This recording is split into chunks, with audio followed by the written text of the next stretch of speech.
Parental discretion advised. So don't move your motherfucking switch, you retarded. This civilian talk. If you listen to that bullshit, that ain't even smart. Have you spewing out fake news? Get you ripped apart. But this Mr. P.I. and this civilian talk. Hey.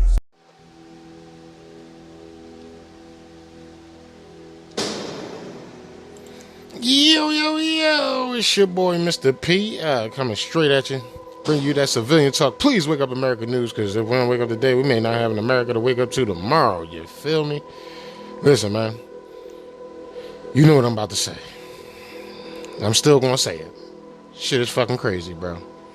You know what I'm saying? Shit is fucking bananas and pajamas, extremely crazy, deranged, mentally insane, upside down world.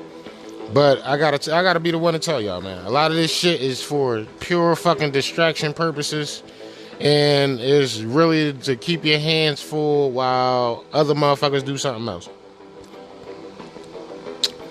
Sipping on some strawberry wine. You know what I'm saying? Said fuck it, take it a little super mega ultra smooth tonight. I'm also smoking on some of that Thin Widow. You know, I grew back way back when. I still got a little bit of it. I use it sporadically now. You know what I'm saying? Yeah, man. You know what I'm saying? So today, we got Dr. Fauci admitting to making a doomsday virus. Yes, that's coming out straight in the... As soon as we get started with the show, after I'm done talking my shit, that's the first thing we on. You know what I'm saying? So we starting with COVID, then we're going to get political. You already know how that's going to end. You know what I'm saying? The fucking former FDA commissioner, current Pfizer chair, said Fauci is responsible for gain-of-function research at the Wuhan lab. Ain't that about a bitch? Fauci is responsible. Why would the head of Pfizer, a company owned by Fauci's right-hand man, Bill Gates, and fucking Klaus Schwab, and the Soroses, and the Rothschilds, and the Rockefellers, you know, and others, you know what I'm saying? Fucking, why would he come out and say Fauci did it? They jumping ship on Fauci, y'all. I'm telling y'all what the fuck is going on. Motherfuckers see the writing on the wall. They see that they waking up a sleeping giant. You already fucking know we got a lot more motherfucking shit. You know what I'm saying? Fucking study finds teenage boys 6 times more likely to suffer heart attacks after taking the motherfucking jabs and shit. The vaccine, yeah, this one they currently pushing and shit. Fucking Biden's Department of Treasury declares the IRS will fucking monitor transactions of all U.S. bank accounts over $600. Man, I'll be back on the other side. We're going to get this shit started and shit. Don't move your motherfucking switch. You already fucking know. It's your boy.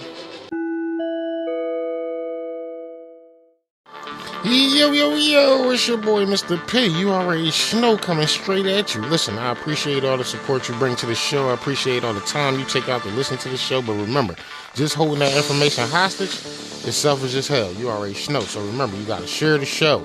You know what I mean? Please continue to support the show on Cash App and PayPal. You already know. Remember, at Mr. PI55, you already know. There's no other Mr. PI55. There's only Mr. PI55. You already know. And listen, I want you to know how much we appreciate your airspace. I want you to know how much we appreciate you trying to wake yourself up. I want you to know how important it is for all of us to come together and say no to this tyrannical environment we're living in. You already know. I want to say thanks again. You know, get your weed ready, your lighter handy, and understand that if we don't wake up today, we may not have an America to wake up to tomorrow. So, listen, it's our show. And remember, it's your boy. CivilianTalkPodcast.com. CivilianTalkPodcast.com. Take your ass over to CivilianTalkPodcast.com. Word on the street section. It's going to open your eyes to a whole new world of shit, bro. Trust me. Hey, Alex, will you tell these people that ivermectin is Nobel Prize winner for humans? A nice little dose for myself. Apple flavors. Let's get a little bit extra there. Oh my gosh, that is absolutely hideous. Bill Pies, money for humans. I got COVID. Bill Pies. And they just go, really, Alex? Bill Pies, money for humans. It is what it is.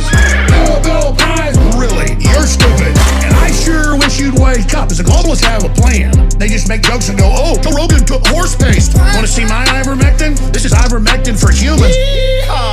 See this stuff? You see this, Bill Gates? I'm gonna kill those prions, you bastard murderers. You think I'm easy to kill? Get hit with a bioweapon, you monster. Bill Pies, money for humans. You wanna suppress me? You wanna kill me, you son of a bitch? You goddamn demon. COVID-19! COVID will get you, take the shot. They don't oppose the beast. They don't oppose the monster. They get on their knees to it and then say, I'll help you get those others to eat me last. Bill Pies, money for humans. I got COVID. Bill Pies. And they just go, really, Alex? Bill Pies, money for humans. It is what it is. Bill Pies. Really, you're stupid. I strongly suggest that the rest of the day you better stay pretty close by the bathroom. You're gonna get a supernatural flush of glory. It was a massive dump. Wow. And you sit around and laugh at us? Medical doctors gave that to me. It is incredible. It helped my family. It helped me. It helped everybody. That murderer Fauci doesn't want you to know because he wants the planet for himself and he wants you dead. Well, guess what, Fauci? We ain't rolling over and dying so easily, you little murdering maggot. Bill Pies, money for humans. I got COVID. Bill Pies. And they just go, really, Alex? Bill Pies, money for humans. It is what it is. Bill Pies. Really, you're stupid. Let's have a cherry on top. Look at this. Watch, see that? Mmm. So it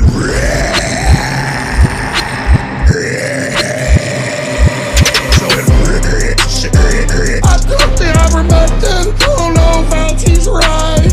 I didn't turn into a horse. I turned into a donkey. Yeehaw! Bill Pies, money for humans. I got COVID. Bill Pies. And they just go, really, Alex? Bill Pies, money for humans. It is what it is. Bill Pies. Really, you're stupid.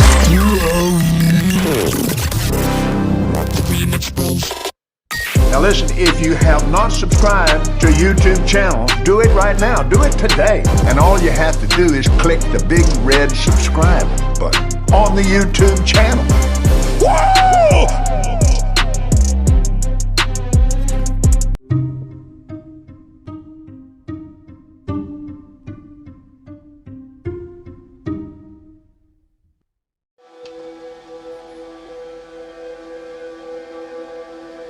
And you already fucking know we back, man. Let me start off by saying shout out to my man, Hassan and shit. Yo, bro, I'm with you, man. You know what I'm saying? I was gonna hit you up today and shit, but I was like, you know, nigga, I don't want it to seem, like I'm hawking you and stalking you and shit. You know what I'm saying? Although I do care about, your situation and shit, you know what I'm saying? Just want you to know, there's somebody out here that give a fuck about your situation, you know what I'm saying? And I hope you can get past whatever you facing. I hope it's just a test from God and you can still be here to fight with us later. You already know. Shout out to everybody that lost somebody during this COVID shit. You know what I mean? Shout out to everybody that know somebody that took the COVID shot. Shout out to everybody that believe they caught the COVID themselves. Shout out to the person that didn't leave their fucking crib when they said don't leave your motherfucking house, because I couldn't do it. I was out, nigga. And I've been to jail before. This ain't it. You feel me? I'm going the fuck outside. You feel me? Listen, we had a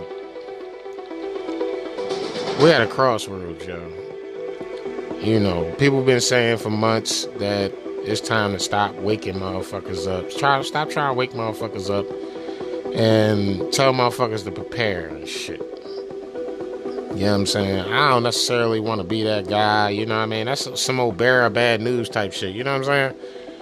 Like, yeah, dog, you know what I'm saying? So fuck all that other shit. Tell motherfuckers to get ready to die. You know what I'm saying? Like, that's not my, you know what I mean?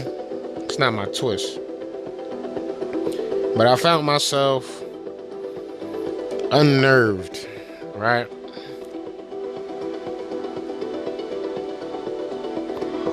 I thought about my kids and shit. Thought about life. Thought about my wife, my babyest boy, my middle boy, my oldest boy. And I thought about how they just want to sterilize them and make them something different. I thought about how they want to sexually molest them and teach them how to accept the company and enjoy the company of sexual predators and shit. Like, real men are truly affected by the news that come out of mainstream and alternative. This would be considered alternative media. This show.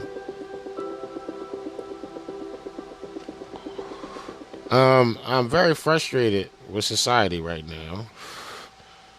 I keep telling people, the more you capitulate, the more they gonna want to put in place. Motherfuckers is just like completely saying fuck what I'm talking about. And like, man, let's do this capitulation thing. Now, understand, right? You know, I got extended family and shit. I was just sitting with one, you know, he owns a barbershop. You know what I'm saying? Very good dude. Very great cuts. You know what I'm saying? A little perplexing. You know what I'm saying? Because he gave you the impression that he's one type of human being. But in all reality, he's a different type of human being.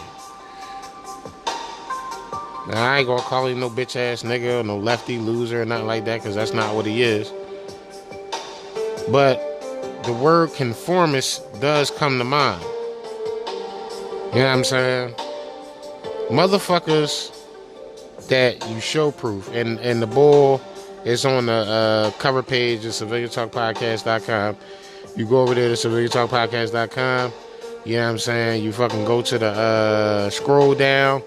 You're going to see the 4 stages of ideological subversion and shit by the Russian bull, KGB bull.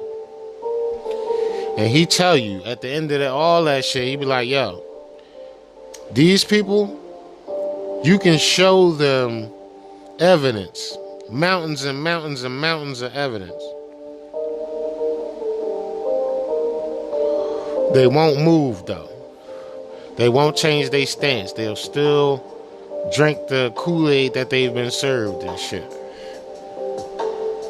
And I know a lot of smart people. And it's funny that every time I go to my, you know, my extended family's barbershop and shit, I always leave and it's somebody taking my information down, or somebody asking me for my information, or somebody trying to exchange information with me and shit to learn more about the shit I'm talking about. And, you know, I witnessed some pussy ass shit, man. I gotta keep it real, man. Y'all know me. I don't sugarcoat nothing. I'm unbiased. You know, everybody, you know, can get it. You know what I'm saying? But the fact that you thought you had to hide that shit lets me know that you know you shouldn't have did that shit.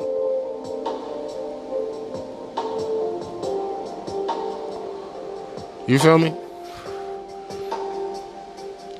So, sitting in the shop, we having a little conversation. You know, COVID come up. We busting it up about that. Now, mind you, he like to bust it up. He like to talk. He like to rap about this type of information. He like to, you know what I mean, like open up dialogue, let everybody get involved and shit. That's why I love his shop. That's why I love this guy and shit. He's very personable, very humble and shit from what I've seen so far. You know what I'm saying? Everybody, you know what I'm saying, got their own thing, you know what I mean? But he's a very, I would say, intelligent and charismatic guy, you know what I'm saying? He happens to be a barber. So somebody asked him in his chair, they was like, you take the shot? And I guess over the noise in the shop, he thought I probably wasn't listening and shit. I do wear shades, so you won't see me looking at you most of the time. You know what I mean? It's not that I wear them so you won't see me looking at you, but you won't see me looking at you with these shades on and shit. You know what I'm saying? I got very sensitive eyes since I had my car accident and shit. You know what I'm saying? Like, I got a concussion. Like, I saw static and shit. But that's a story for another day. But I get these crazy-ass migraines, and if you got powerful lights, like, I'll go from squinting to a migraine in, like, no time at all. You know what I'm saying? So I wear shades a lot. And, you know what I'm saying? You know, he was like, yo, you get the shot? He was like, yeah, man, I got one of them joints. And he said it so low that it was almost like he didn't want me to hear that shit. He was like, man, I don't want this nigga to hear that shit. Yeah, I mean, mind you, I don't get my hair cut and shit. I get my son's hair cut and shit. He said the shit so low, he probably thought I wasn't going to hear him over the TV. I heard him. I waited till the shop cleared out to confront him, like real G's do. You don't, you know what I mean, question somebody's motives or, you know, their actions in front of a whole bunch of motherfuckers. That's just gonna make a motherfucker defensive. So when I caught him solo, I asked him, like, yo, what you mean? He like, yo, my girl made me do it. I just let it go, man. You know what I'm saying? Because all I'm gonna do is sit there and say, nigga, you been hearing me having these conversations with people for X, Y, and Z amount of time, and you still, and the nigga in his chair had a testimony his damn self. He said his motherfucking uncle took the first shot, took the first dose, came home from the fucking hospital, had blood clots every fucking where, and died. Blood clots is a symptom of this jab. You know what I'm saying? But the craziest part was, he told me he was going to do it without telling me that he did it. You see him? You feel what I'm saying? Because earlier in the dialogue, earlier in the COVID conversation and shit, he was like, man, I think everybody gonna do it, man. You know what I'm saying? They gonna conform and shit, blah, blah, blah, and blah, blah, blah, blah, blah. And I told you, I've been to jail before, so it's the send the food back effect. So when you in jail and you want to protest something, you don't eat the jail provided food. You feel me? So the food that the jail provides, you don't eat it. If it goes to waste, you know what I'm saying? It's mandatory by law that someone on every block has to eat this food.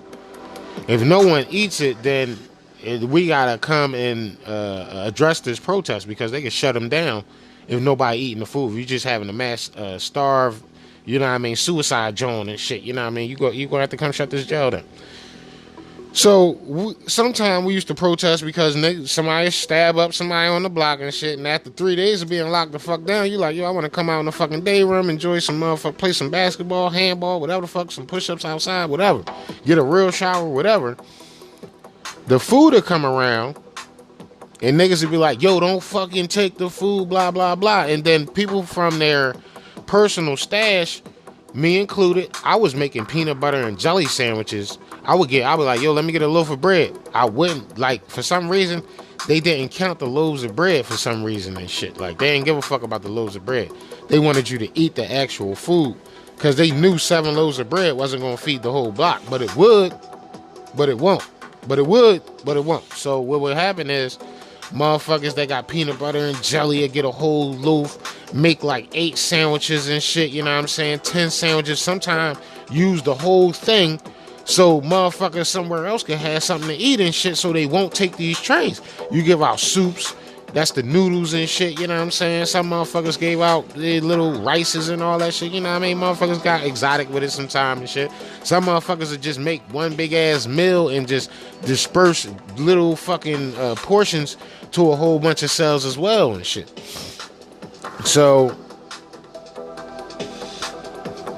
if you took the tray, if one motherfucker took the tray, they broke the chain. So if we wanted to see the white shirt and the white shirt wasn't coming, and then we protested the meal for breakfast and lunch, You understand what I'm saying? By dinner time, if we turn that joint down, the white shirt is coming. They're going to want to come hear our fucking demands, and they're going to work with us. They either going to lift up whatever the fuck or tell us it's a restricted movement, kind of, where they just pop a couple cells at a time and shit, you know what I'm saying? And you just don't, you know what I mean? You try not to, you know what I mean, fuck it up for everybody and shit, you know what I'm saying? Some people always did, some people never did, and some people tried not to. I almost fucked it up for the block quite a few times and shit. I didn't, but I almost, you know what I'm saying? Yeah, man, this shit is like, bro. So I've been there. I done that, you know what I'm saying? And it's the same thing with this COVID shit. They telling you, oh, we gonna make you, and all it is fear porn. That's all they doing is just, I can't believe a word of somebody is making you just, you know what I mean? But then again, everybody not in my situation either. You feel me? So everybody don't have their own house and don't pay rent. You know, I pay bills. So electric, gas, water, you know what I'm saying? My wife got the phones in the app store. So, and we both do the internet. You know what I'm saying? We do prepaid internet, $39.99 a month, and that shit is really nothing. It was $49.99 a month. I upgraded and our price went the fuck down and shit. You know what I'm saying?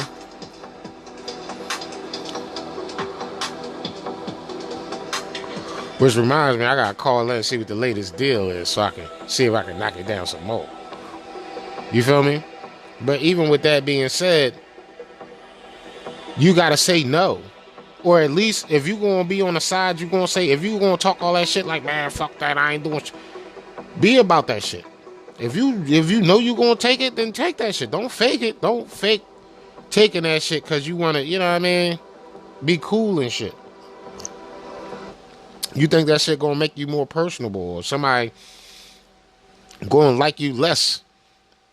Now, all those things might happen, but still, I would rather be myself and all those things happen than to be fake as shit and all those things happen, because it could still happen you frauding too, you know what I'm saying? It's almost like this dude he had in the shop one time and shit. It was crazy. Boy was cutting hair and shit. He had all these gun stories. For some reason, his Glock was every Glock he ever touched was fully automatic, and he can't count his shots on a Glock. So we all in there like, huh? You know what I'm saying? One trigger pull, one squeeze, one pop. That's what you get out of Glock. Unless it got a fully auto switch or it's a fully auto by the manufacturer and shit. You know what I'm saying? So no, these Jones wasn't full auto, but they used to go. So once he started making sound effects, I just knew this shit was bullshit. And I done touched enough firearms to know that Glocks just don't automatically turn into fully automatic. You know what I'm saying? One squeeze, 1,000 bullets. That shit don't do that. But he can't count this anyway and shit. I'm digressing like a motherfucker and shit. Moral of the fucking story is, don't break the fucking chain. If you saying you not gonna fucking do it, don't do it. Your job tell you, make them fire you. And then go get your ass on unemployment and shit. You know what I'm saying? Until you figure out what the fuck is next.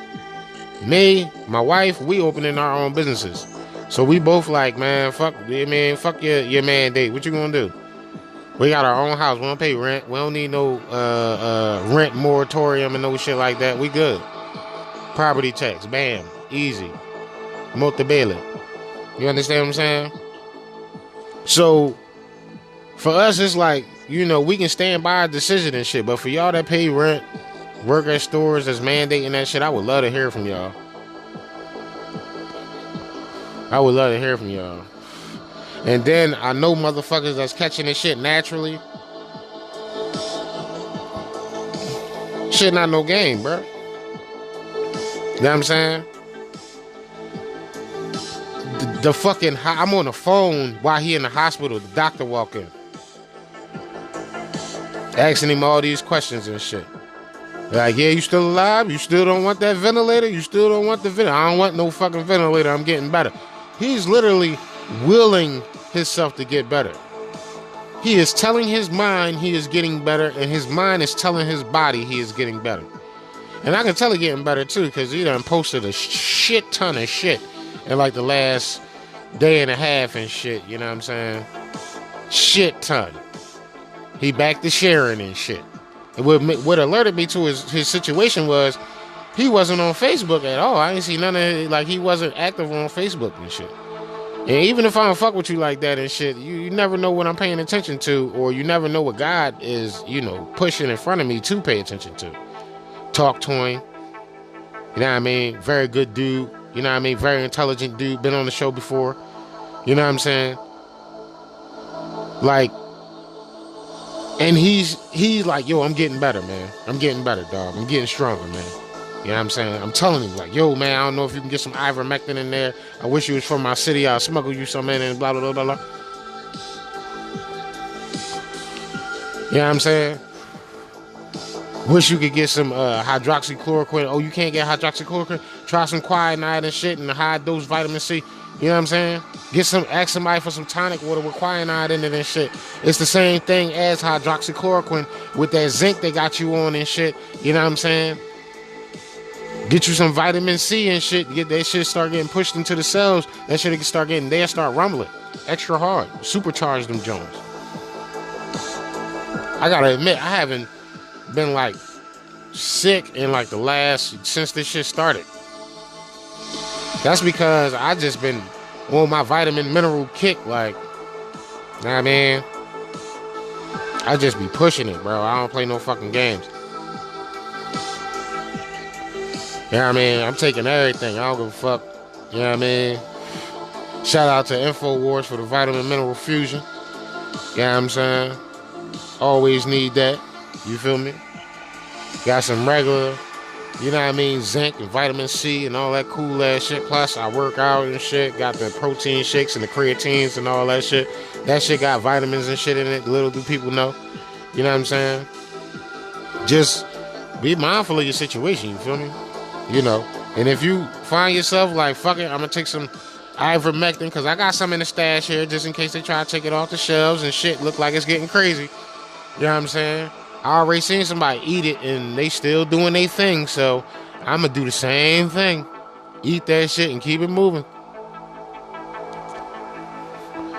You feel me?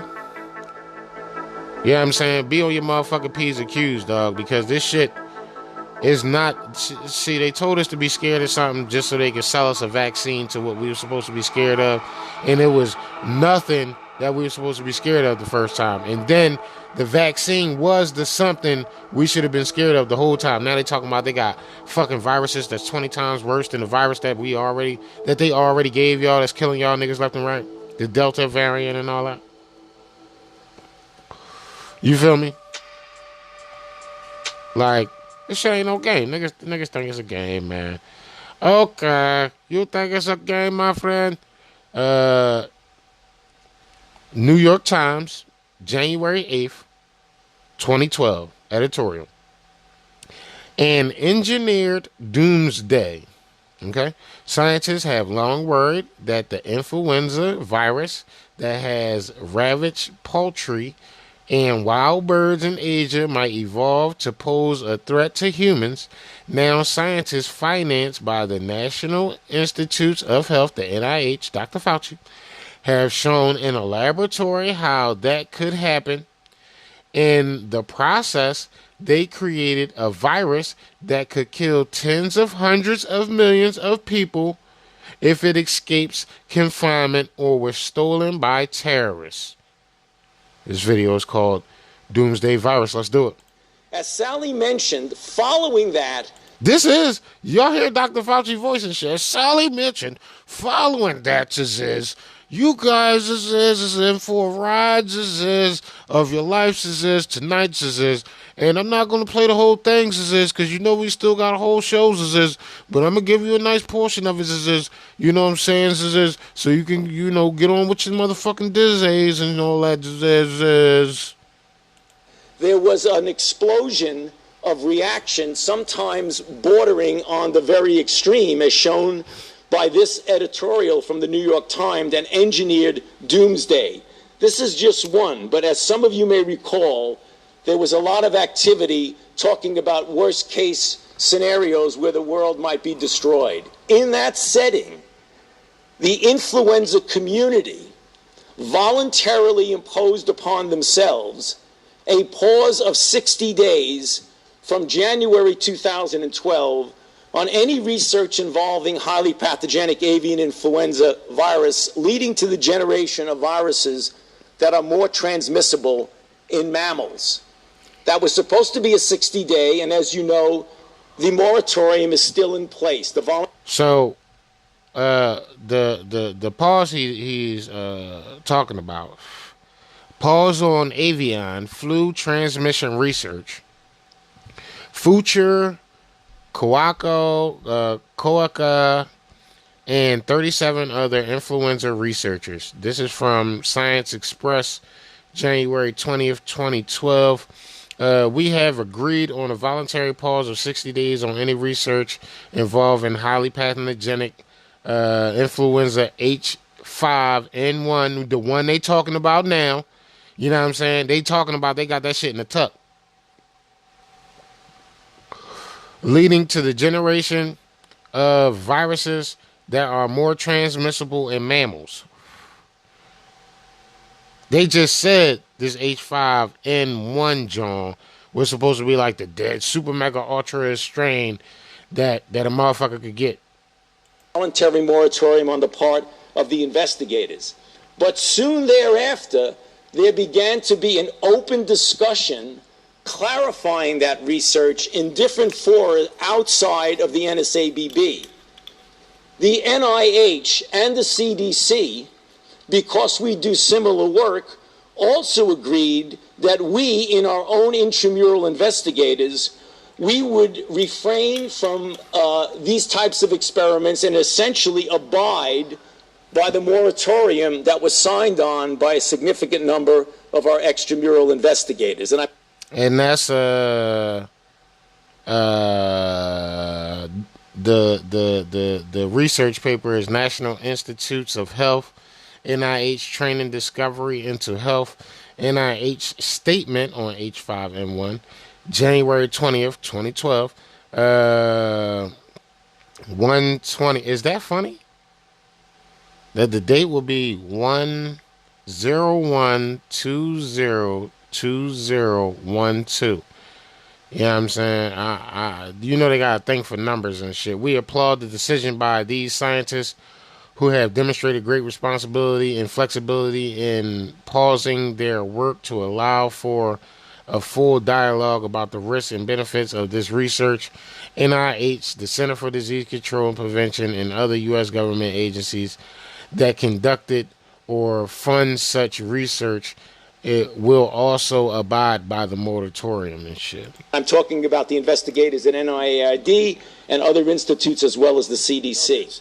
So rather than go through each and every one of these... And now, this is October 5th, 2018. I want to draw on the first part of the talk, previous experiences, and give you some lessons learned before we do a deep dive into how we respond. Because there are different lessons with different outbreaks. There's some common denominators, but there's always a little bit different that you learn. So if you were to take some recent events in emerging infectious diseases, I don't have time to go. Okay. H5N1, Hong Kong, 1997. All right. HIV first reported 1981. West Nile, Americans, 1999. Anthrax, 2001. SARS, China, 2003. H5N1 is back in 2003. 2009 H1N1, that was swine flu, if I'm not mistaken. 2013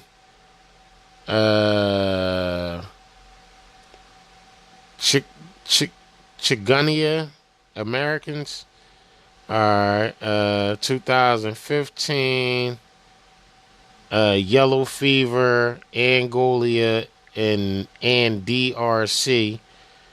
Zika Americans, I guess, 2013 to 2017.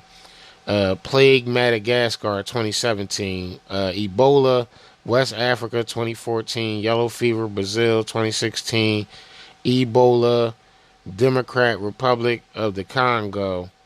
That shit crazy, bro.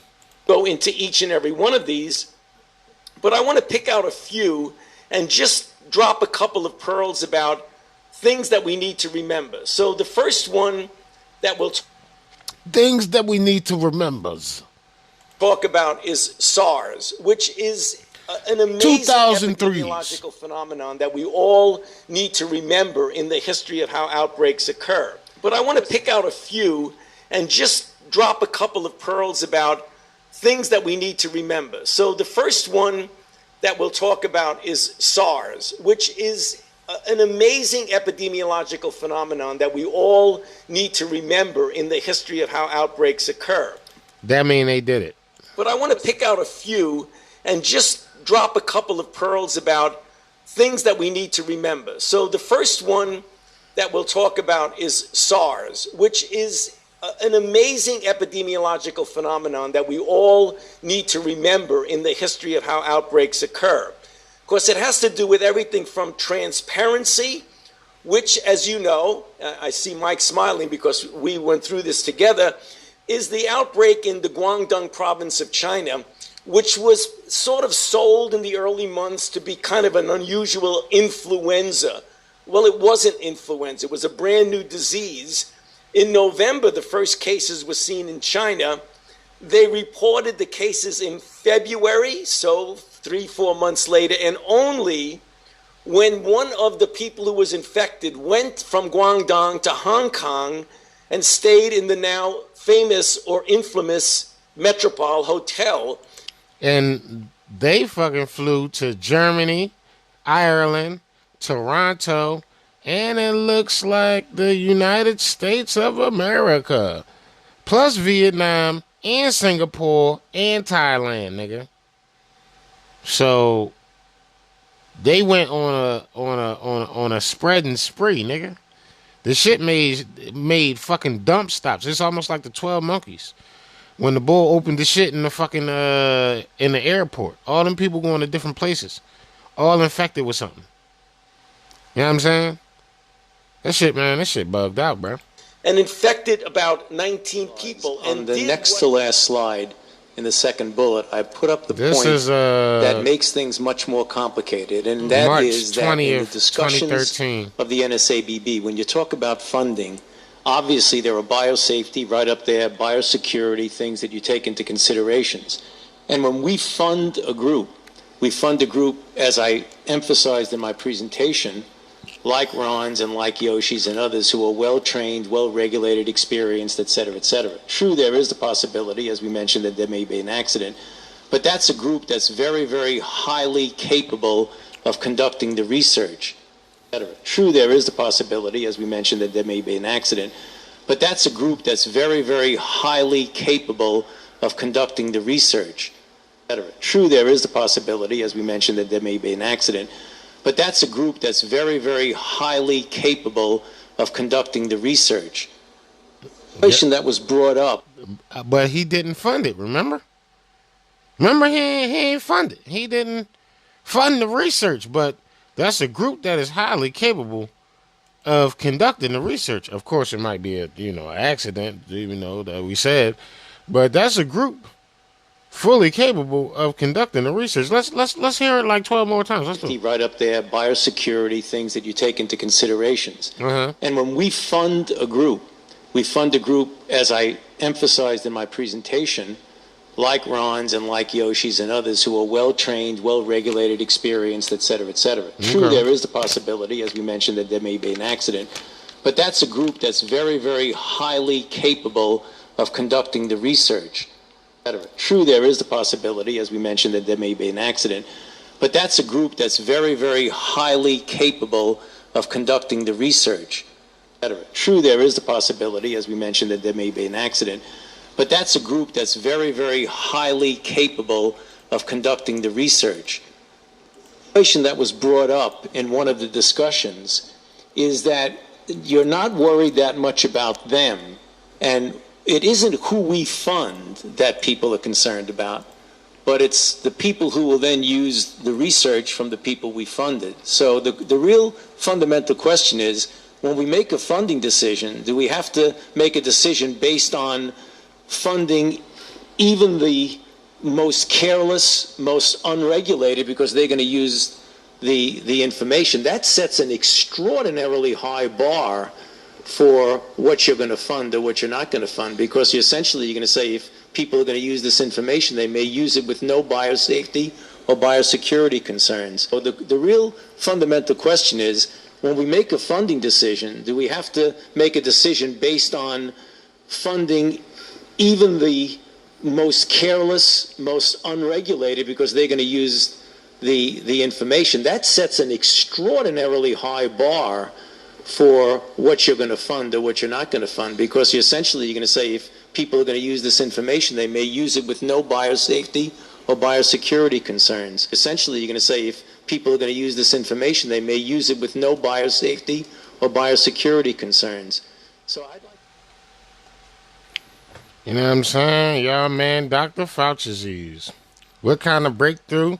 NIH usually, traditionally, provides the fundamental basic research that leads to proofs of concept that would ultimately lead to an intervention, a product, for example, be it a diagnostic, a therapeutic, or in the case of infectious diseases or cancer, in a vaccine. Industry generally does not do that fundamental basic research. With few exceptions, they are much more involved in what we call the downstream aspect of the development of a product. So NIH plays a very important role in providing the fundamental basic research that leads to the concept development that ultimately would lead to a product that industry would be better than any organization, certainly better than the federal government, in making products. So it is a good synergy between NIH scientists and NIH-funded scientists as an industry. Now, there are a few ways to look at gain-of-function research. There's the naturally occurring mutations which naturally give gain of function, and investigators study these effects on the phenotypes of interest. Does this mutation make something more transmissible, more pathogenic, or adapt to host better? Or, what historically investigators have done is to actually create gain of function by making mutations, passage adaptation, or other newer genetic techniques such as reverse genetics and genetic reassortment. But the bottom line is that gain and loss of function research is critical to understanding disease pathogenesis, antimicrobial resistance, and host responses, as well as to developing better techniques of surveillance, vaccines, and therapeutics. Specifically, to gain-of-function research on HPAI, H5N1. What we're talking about now is the gain-of-function research in studies that increase predominantly the transmissibility, as is the case that I'm going to get into in a moment, as well as pathogenesis and alteration of host range of the virus. More worrisome is the possibility that HPAI, H5N1, will become a major public health threat. We already know from experience that this virus is capable in some instances of jumping hosts and moving from avian species into humans, causing severe respiratory illness. This is thankfully a relatively rare event, but when this leap occurs, it can be quite lethal. Some 600 human cases have been reported since 2003, with a mortality rate of approximately 60%. Although currently H5N1 is not well adapted for sustained human-to-human transmission, recent studies underscore the growing concern that the virus may acquire this ability, and thus the importance of understanding this virus and its potential to become a pandemic disease agent. There are different approaches for studying the ways in which the H5N1 virus can spread, adapt to new hosts, or become more pathogenic. One approach is to engineer into the virus genetically based traits that mimic those that might occur in nature. These so-called gain-of-function experiments are not without risks, however, and have generated much discussion over biosafety and biosecurity issues.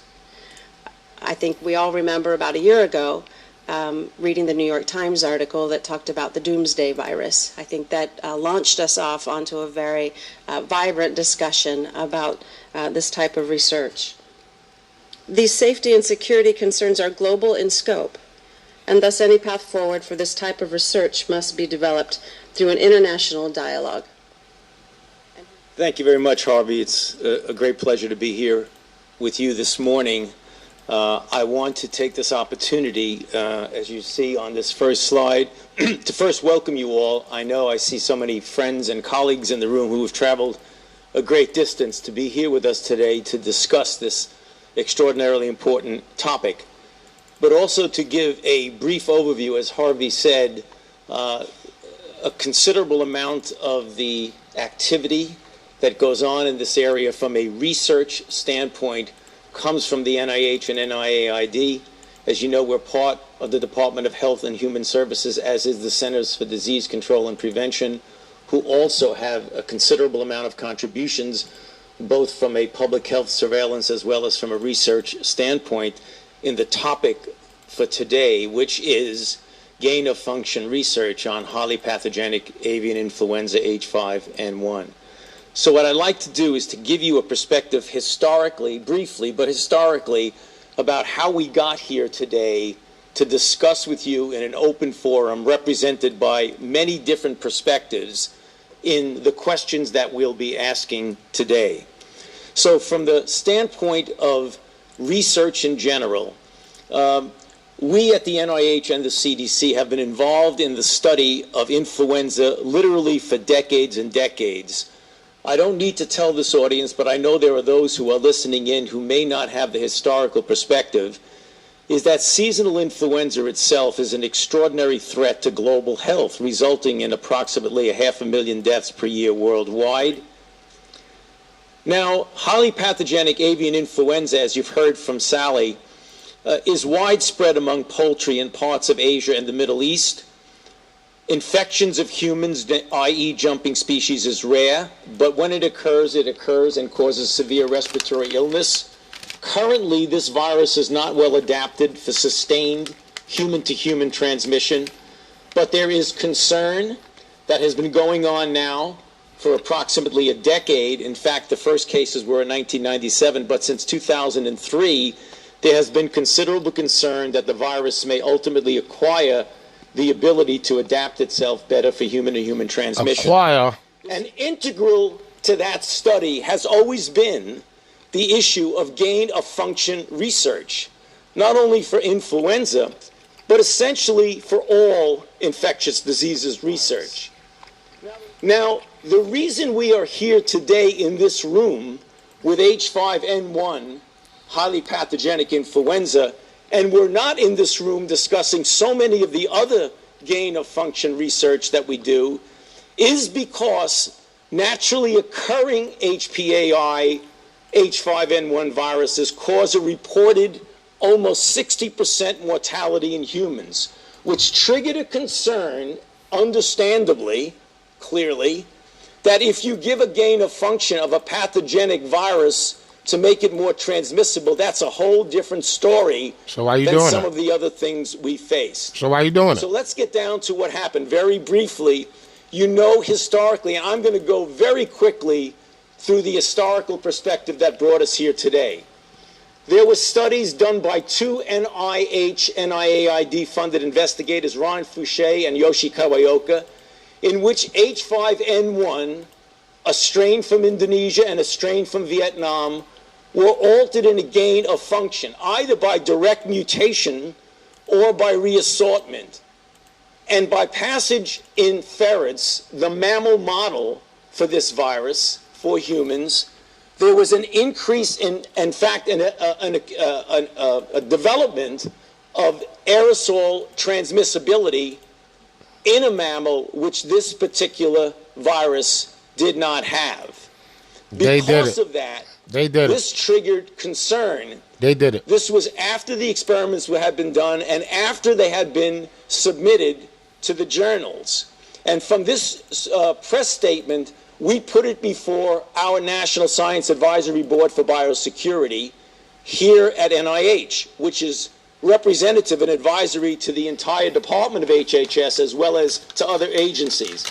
And the conclusion was made, and this is critically important for us to understand, and I take this right out of the statement that came from the NSABB, that due to the importance of the findings to the public health and research communities, the NSABB recommended that the general conclusions highlighting the novel outcome be published, but the manuscript did not include methodologic and other details that could enable replication of the experiments by those who would seek to do harm.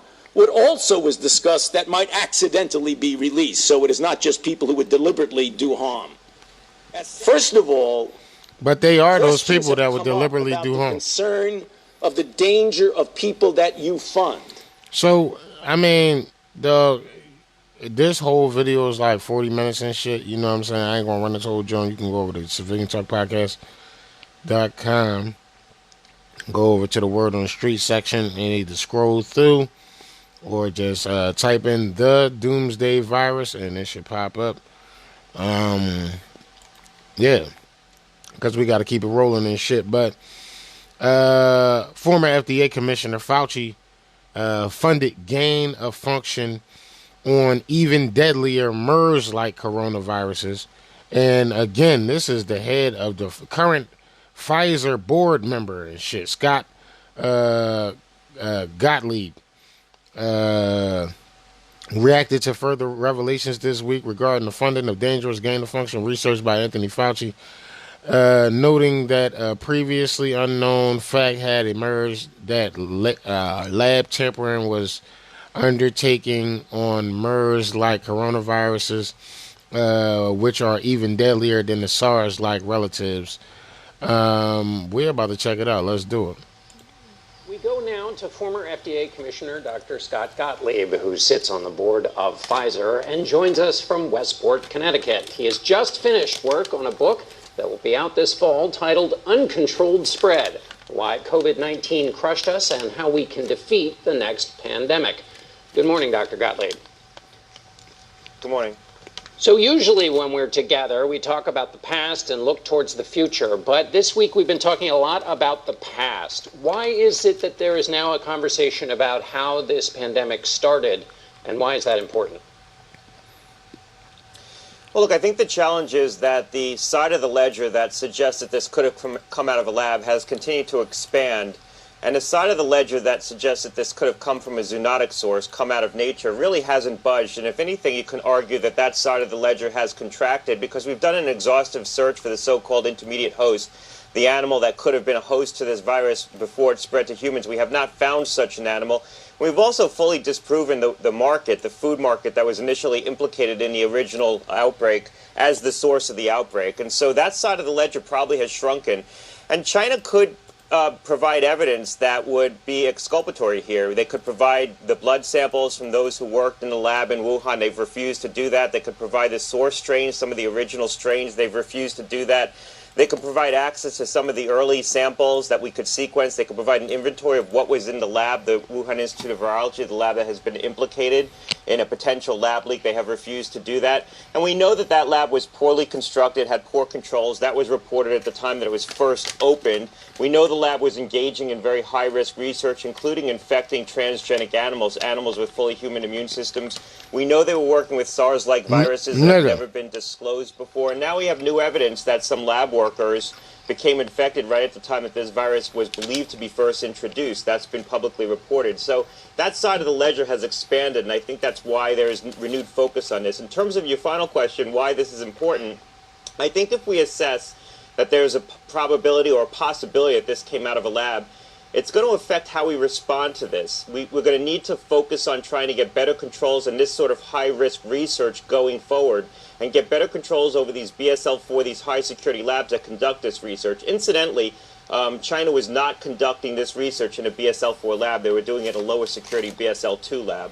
Wow. So in terms of looking at this going forward, back to the title of your book, How We Can Defeat the Next Pandemic, your argument is it's important to know how this started. Don't trust Fauci. Because there is this specific lab, but there have been also other cases where security has been lax and there have been leaks. And so it's important to figure out what happened here in order to kind of lock the doors tight to keep it from happening again. That's right. These kinds of lab leaks happen all the time, actually. Even here in the United States, we've had mishaps. And in China, the last 6 known outbreaks of SARS-1 have been out of labs, including the last known outbreak, which was a pretty extensive outbreak that China initially wouldn't disclose that it came out of a lab. It was only disclosed finally by some journalists that were able to trace that outbreak back to a laboratory. So it's important to understand what the possibility is that this came out of a lab so we can focus more international attention on trying to get better inventories around these labs, what they're doing, better security, make sure they're properly built. We need to also look at public health through the lens of national security. This was an asymmetric harm to the United States. COVID hurt the U.S. a lot more than it hurt many other countries. And that's another thing I talk about in the book, looking at these kinds of risks through the lens of national security, including getting our intelligence services more engaged in this mission. Traditionally, we've relied on international conventions and scientists working together, multilateral agreements, to try to assess the risks and try to uncover these kinds of outbreaks. I think we also need to get better surveillance in place and use our tools of national security to help engage in that mission as well. If there were an answer to this question, would it help with any way in which we are covering and responding to the coronavirus now? In other words, dealing with variants or anything, is there a public health benefit to knowing this at this moment? Not right now. I think what we know about the virus, we already know about the virus, and there's nothing that we're going to learn about the characteristics of the current virus by knowing its origin, quite frankly. We've had enough experience with this virus to fully understand it. I think it informs how we go forward and how we prepare ourselves against these threats in the future and reduce these likelihoods. That's where this becomes very important. And what about in the past? There was discussion of this very early in the response to the pandemic. People thought this might be one of the places it might have come from if we had known for certain, which is it's an open question of whether we ever could have known, but if in the early days of the pandemic we had known that it came from this lab, would that have changed in any way the response to the pandemic? I'm not sure it would have affected how we responded to it. Once this became epidemic in China and once it escaped China, it was a wrap and shit. But we all know the biggest portion of all that shit is the motherfucker like, yeah, that fucking shit happened, and Dr. Fauci knew about that shit. That's what we give a fuck about. You know what I'm saying? They gain of function research, gain of motherfucking function research. You already know. Plucky Duck, you know what I'm saying? You already know. She loved to tell y'all motherfuckers what to do. She loved to be like, yeah, you know what I'm saying? I love, you know what I'm saying? Y'all motherfuckers doing what the fuck I say do. Because, you know what I'm saying, y'all niggas gotta get with the program. This bitch is out of fucking control and shit. And, like, she is the spawn of Satan, I'm telling you. You know what I mean? Motherfuckers just think, you know, she just look like a lefty loser, act like a lefty loser, dress and shaped like one. But trust me, she's a demon. How bold is the president willing to be as far as the private sector is concerned in the vaccine mandate area, even if they don't have federal contracts? Can the Department of Labor or anybody else compel major employers, the large employers, to force the vaccine mandates on their employees? Yes. Stay tuned. More to come this afternoon. So that was obviously a planted question. See how happy she is? See how gleeful she is that she gets to dominate you? I am cutting this ass. Lefty loser, bro. Lefty loser. And there's really no way out. Set a new 40-yard dash world record when Emerald Robinson brought up the documents that show Fauci investing in gain-of-function research and running the studies. She turned around and sprinted out of the room at that point. Today she was asked the question again by Peter Doocy, but she couldn't run this time. And so now they're moving the goalposts to try to protect Anthony Fauci. So here was that series of questioning and response from Jen Psaki today. Thank you, Jen. First on COVID origins. You've said from that podium that under no circumstance would President Biden ever fire Dr. Fauci. Is that still the case since Fauci told Congress the NIH never funded gain-of-function research for coronaviruses in Wuhan, but documents published by The Intercept suggest that is not true, which would mean that he misled Congress? Well, first, I would say that NIH has refuted that reporting, and I would point you to that. But let me give you some highlights of that. NIH has never approved any research that would make a coronavirus more dangerous to humans. I'm reminded that there are previous and different coronaviruses than the existing one we're battling. And the body of science produced by this research demonstrates that the bad coronavirus sequences published from that work, NIH supported, were not COVID, the strain, COVID-2 strain. So what he said was correct. So we heard Dr. Fauci just say a little while ago how all this gain of function this, gain of function that, gain of function this, gain of function that. This bitch like, well, he didn't really do it. Worst press secretary on the fucking planet, bro. Or is she the best? Because she could always come back. She come back to work tomorrow too, dog. Okay. That should be crazy. And it's like, yo, like, you know we can see you, right? Like, job to see. No. Correct. No. So first, Jen Psaki says, well, the NIH has refuted. Owen, I would appreciate it if you called her by her actual name, which is Plucky Duck. You know what I'm saying? That. Oh, okay, I get it. Hey, by the way, I'm not wearing an electric blue tie. I'm not wearing a navy blue blazer. And we're not talking about Plucky Duck. I don't have a white button-up shirt on and a white pocket square. I'm definitely not wearing an American flag lapel on my pin on my lapel. Nope, that's a Plucky Duck pin. I don't have a beard either. I don't have my hair swished off to the side. There's not a background of a globe behind me. I just refute that. I just refute that.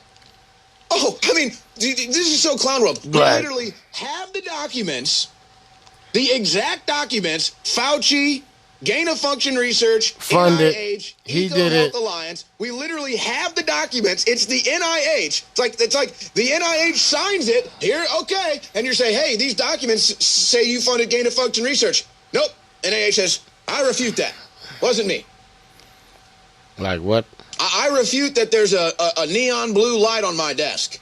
I refute that I have a crew behind me pulling up articles. I just refute it. It doesn't matter that you can see all of this happening. No, I refute it. I refute that crew exists. I refute that it's 3:12 on that clock PM right there. I refute that my crew just put Jen Psaki on the screen and she's touching her hair. I just refute it. So it doesn't matter that it's all right there in front of your eyes. They just refute it. And the smug Jen Psaki sits there with a grin on her face.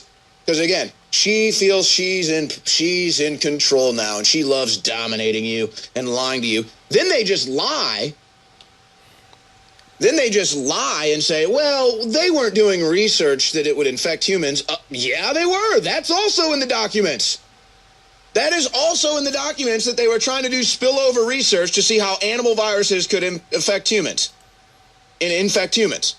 So she just blatantly lies about that too. So it's just lie one, lie two. And then they move the goalposts. So what was the question? Fauci's been caught lying to Congress. You said Biden would never fire him. Is that still the case? And then they just say, well... So first they deny the gain of function, then they deny the spillover research. Then she has to admit it, though, in the end, because it's just the documents are there. And she says, well, but the virus that I just denied that they were working on, that's a different virus than the one that's been going around getting people sick. It's a different virus. Like, bro. So you just admitted, though, what you just denied. Exactly. So first you said there was no virus, there was no research. Now you're saying, oh, there was a virus, but it's a different virus that's going around. That wasn't the NIH Fauci virus. No. So even in her moving of the goalpost final answer, she admits everything she just said was a lie. Exactly. And she just assumes that people are so stupid. But see, she knows that all the people in that room are Democrats, just like her. They let one Republican into the room every day. It's most of the time Peter Ducey, sometimes Emerald Robinson, maybe sometimes, I don't even think they let Chanel Ryan in there anymore. So she just says, oh, they just refute the documents. They just refute those are real. And then she says, well, okay, they are real, but it's a different virus getting people sick. Wow. Very interesting shit. And so then she gets asked about vaccine mandates for employers for the whole country, basically. And look at the smug tyrant smirk on her face when she answers this question in clip 6. Like, you gonna do it. To use your word, how bold is the president willing to be as far as the private sector is concerned in the vaccine mandate area, even if they don't have federal contracts? Can the Department of Labor or anybody else compel major employers, large employers, to force the vaccine mandates on their employees? Yes. Stay tuned. More to come this afternoon. So that was obviously a planted question. See how happy she is? See how gleeful she is that she gets to dominate you? Yep. And then at the outset, she runs away again. This is her new trademark, sprinting off the podium. Member of the media asks, what happened to my body, my choice when it comes to vaccines? And she took off running. Here it is as we go to break. What happened to my body, my choice when it comes to vaccinations in the I'm out. There she goes. President-elect Hurry up, open the door, nigga, hurry up. The 20, the 10, she could go all the way. She's gone. Out the stadium and shit, you know what I'm saying? You already fucking know. We're going to be back on the other side with even more of this shit, so don't move your motherfucking switch, because it's your boy.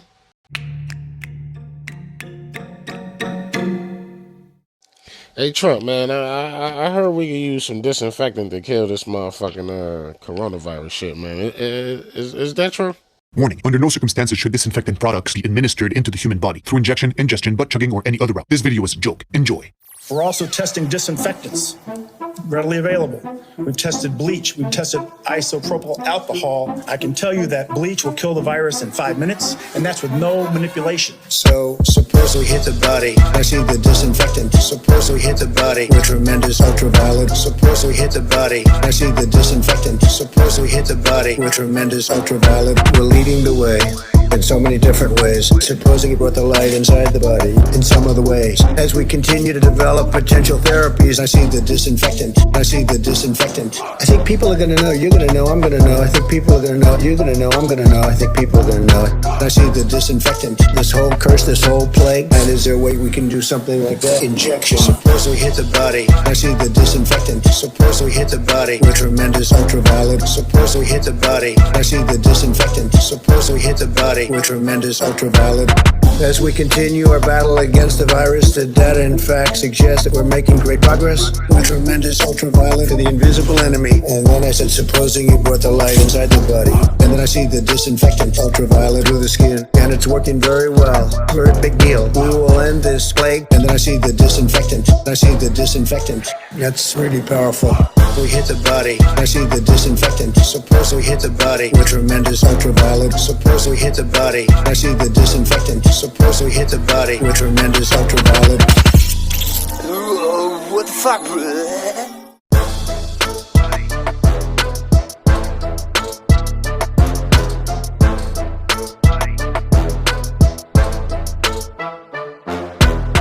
CivilianTalkPodcast.com. CivilianTalkPodcast.com. Take your ass over to CivilianTalkPodcast.com. Word on the street section. It's going to open your eyes to a whole new world of shit, bro. Trust me.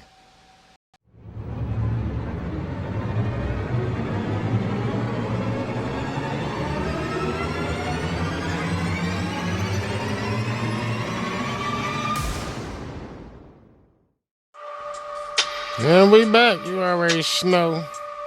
Nah, man, we still on that COVID, though. You already know, so it is what it is. But, study finds teenage boys 6 times more likely to suffer heart problems from vaccine than be hospitalized by the COVID.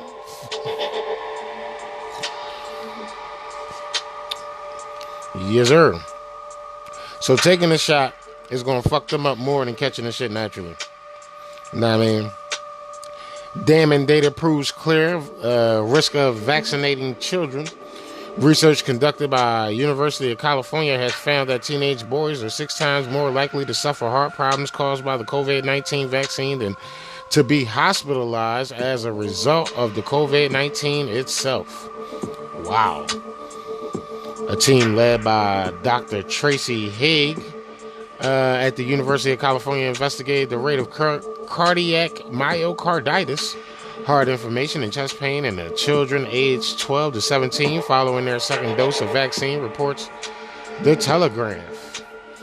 They then compared this with the likelihood of children needing hospital treatment owing to COVID-19 at times of low, moderate, or high rates of hospitalization. Research has found the risk of heart complications for boys aged 12 through 15.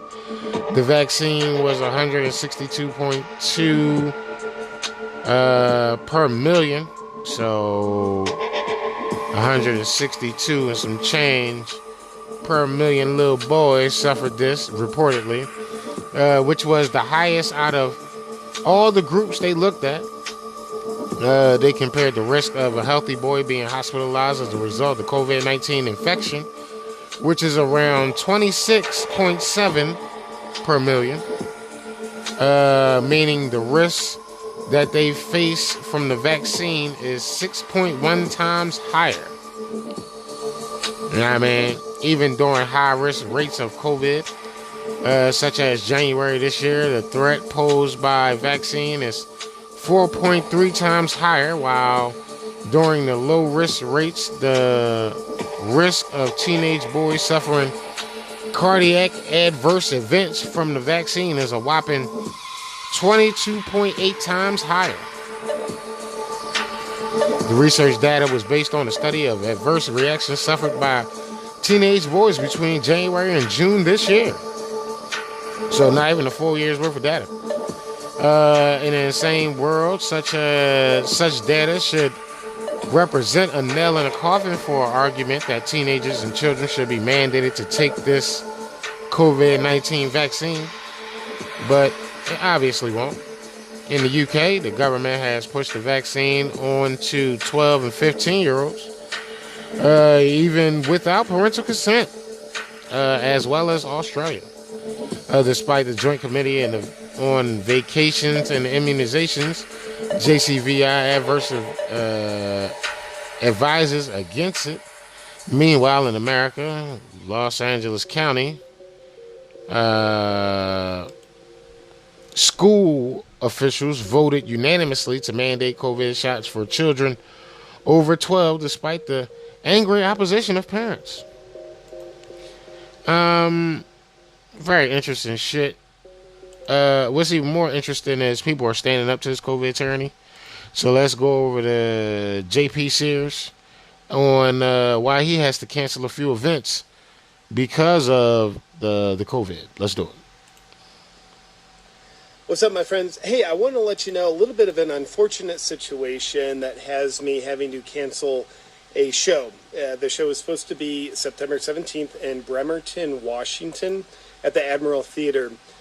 And we're just announcing it's unfortunately going to be canceled. All ticket holders get a full refund. But the deal is, I kept getting messages saying, well, JP, I just bought tickets to your show. And on the site, it says you have to be vaccinated or show a positive or a negative COVID test. Do you know about this? After a few of these came in, I said, no, I don't know about this. It's my show. Nobody consulted me about it. There's not a state mandate in Washington that has these, my opinion, destructive rules in place. So my team looked into it, and unfortunately someone on the ground that's not associated with my team, but they were helping set up the show, they made this decision. I believe it might be the theater itself. And that presents many problems. First off, the performer wouldn't be able to get into the show. I will not be vaccinated, nor will I subject myself to COVID tests that are against my will. It's a nasal passageway rape. It's quite physically violating unless you're truly consenting to it. So I have to stay true to my principles, my morals, and the truth that I serve. So there's no way I could ask my fan base to participate in a system of segregating society. I think it's just a very tyrannical experience and destructive, and I believe just not good. Not something I can endorse with my shows. So on top of I wouldn't be able to go to my own shows. So that's canceled. But here's the good news. We're serving a higher mission, which is freedom. So this is an act in service to that. But the other good news is if you were wanting to go to my show in Bremerton, Washington, the next night on September 18th, I've got a show in Everett, Washington. And we've just added a second show to that to help accommodate people who want to make the drive in from Bremerton. I think it's about a 2-hour drive. So we've just opened up. More tickets are available for that. The first show in Everett, Washington on the 18th is sold out. So if you'd like to make the drive, we'd love to have you.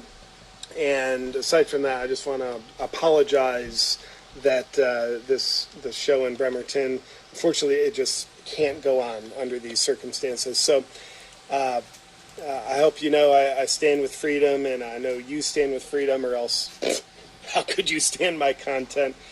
So that's something I've got to be true to when it comes to my shows. There's no way I'm going to sell out just to make money while asking my audience to do things that I know in my heart are not serving humanity.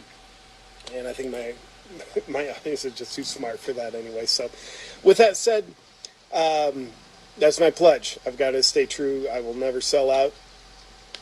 And if you're able to make the Everett, Washington show September 18th, love to have you there. And I've got a number of other shows in freedom-oriented places, so you can check my website for those tickets, awakenwithjp.com. So that is today's announcement. Appreciate you paying attention. So y'all see what's happening and shit, you know what I'm saying? Patriots all around the country are now saying, well, fuck your mandates, bitch. You know what I'm saying? We are going to do our own thing. You got to appreciate that all crazy and shit. You feel me? Motherfuckers saying, fuck your venue. We don't need it. And if I did, I wouldn't use it anyway and shit. So I personally appreciate that. You know what I'm saying? Because there's a lot of selfish motherfuckers out here, and they will literally be like, oh, go get the vaccine. They ain't get that shit. They just want your money. You know what I'm saying? And I had another story. Remember the little sidekick boy that was on the Drew Carey show? You know what I'm saying? Or was it King of Queens? I don't fucking know. Anyway and shit, this motherfucker like, yeah, go get your vaccine. Oh, go get your vaccine. Polly want a cracker. I'm getting paid to say it. Oh, go take it. Oh. So I'm personally pissed off, and I couldn't play that shit because that's all we hear. I mean, me playing that on this show is like, you know, is redundant as shit. It's like why would I do that? The whole show is we listening to people saying, take the shot, take the shot, take the shot. And then we got people that saying, don't take the shot, don't take the shot, don't take the shot. I'm with the people that say, don't take the shot. But I got to bring you the big heads that say, take the shot, so I can then bring you the small heads that's like, don't fucking take the shot, because the big heads is fucking lying to you and shit. You know. It's very interesting shit. You know. I try to be as neutral as possible sometimes, and it's very difficult. Stupidity will drive me back to my original position very fast. You know what I'm saying? And that's no shade to stupid people. It's just hard listening to that bullshit. But anyway, wait, what? Did Biden foreshadow another outbreak? First of all, I mean, I love the people that made this article, but I mean, I guess this would be like if a leftist was reading this, John, they writing headlines to get like lefty losers to read their publications, I would say. You know what I'm saying? Because they like, wait, what? Biden said this? You know what I'm saying? And we know that they know that shit is coming already, but they pointing it out like I would point it out. Like, yo, you are aware that these niggas trying to get you and shit. But Biden didn't. Well, he did. When he first got in office, remember, he was like, this is going to be a dark winter. That dark winter is fast approaching, folks. Don't know if y'all know it, but motherfuckers are getting alerts talking about get a month's worth of storable food. I say you better get 3 months worth of fucking storable food, nigga. And even at that point, you better try to get as much as you can, nigga. You better get. Listen, one thing that will last for a very long time, even if it's pest in it, you can get them the fuck out of that shit. Rice, nigga. Get tons of that shit if you got to. Salt, you know what I'm saying? Now, if you on the last minute preparedness, you can't go around and buy a whole bunch of bins of 25 years storable foods and all that shit. You probably could, but you'll be paying top dollar for it. Which is unfortunate because I tried to tell you guys before, you should really go get yourself some storable foods, and you still can, but they're very expensive, and a lot of people are selling like 3 months at a time right now and shit, unless you know exactly where to go to get like 1 at a time or 2 at a time or 3 at a time, because they're trying to get paid for you being late. You understand what I'm saying? Everything is a market. Everything. You know what I mean? From the clothes you wear to the, you know what I mean, the toilet paper that wipe your ass. Everything is a market. The tears you cry is a market. You know what I'm saying? So, yeah, he didn't foreshadow. He didn't tell us. He did tell us. I'm sorry. He did tell us it was going to be another outbreak. It's going to be a dark winter. We was in the middle of winter, and everybody was like, well, what the fuck you mean it's going to be a dark winter? You know what I'm saying? You remember when Texas got snow and shit? You know what I'm saying? It was dark in Texas for a couple of days, I guess. You know, in hindsight. You know what I'm saying? But what does he mean? Well, there wasn't a virus to be scared of to start with, but they offered you a vaccine to fight the invisible enemy. The vaccine was then the invisible enemy getting injected directly into your flesh.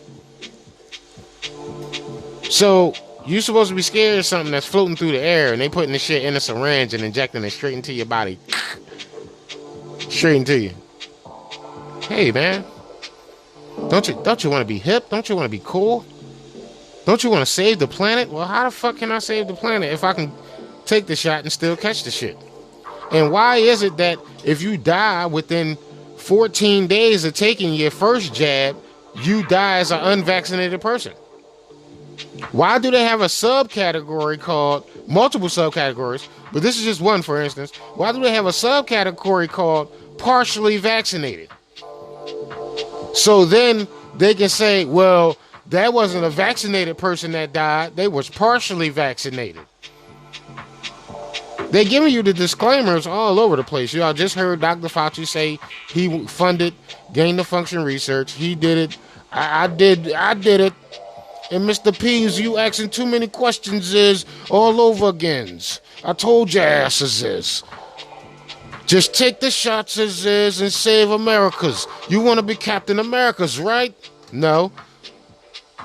Well, you want to save other Americans, right? Yes, I do. Well, how about you start with taking the vaccines? Taking the vaccines as is. Well, Fauci, I really don't like needles. And like I tell people all the time, you can see a gun. If it got bullets in it, you cock that bitch back and pull the trigger, it'll blow your brains out. You can see a knife.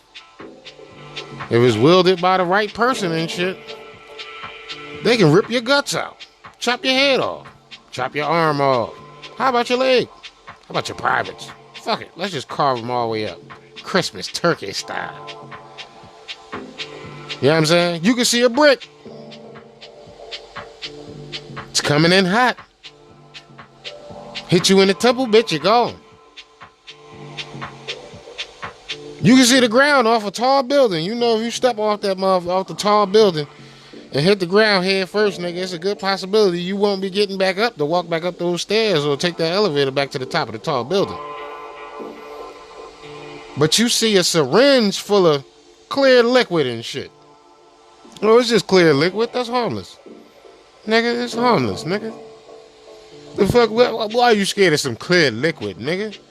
Remember, Joe Biden asked you, who's gonna take the shot? Who's gonna take the shot? Nigga, who's scared of some clear liquid? Nigga, I'm a G, nigga. You better go get your vaccine passport, nigga, because I'm a motherfucking G, nigga. I ain't scared of no clear liquid. 1 dose later, nigga, what the fuck was that? Nigga, half his face melting off and shit. Thank you, Dr. Fauci's. Really appreciate it.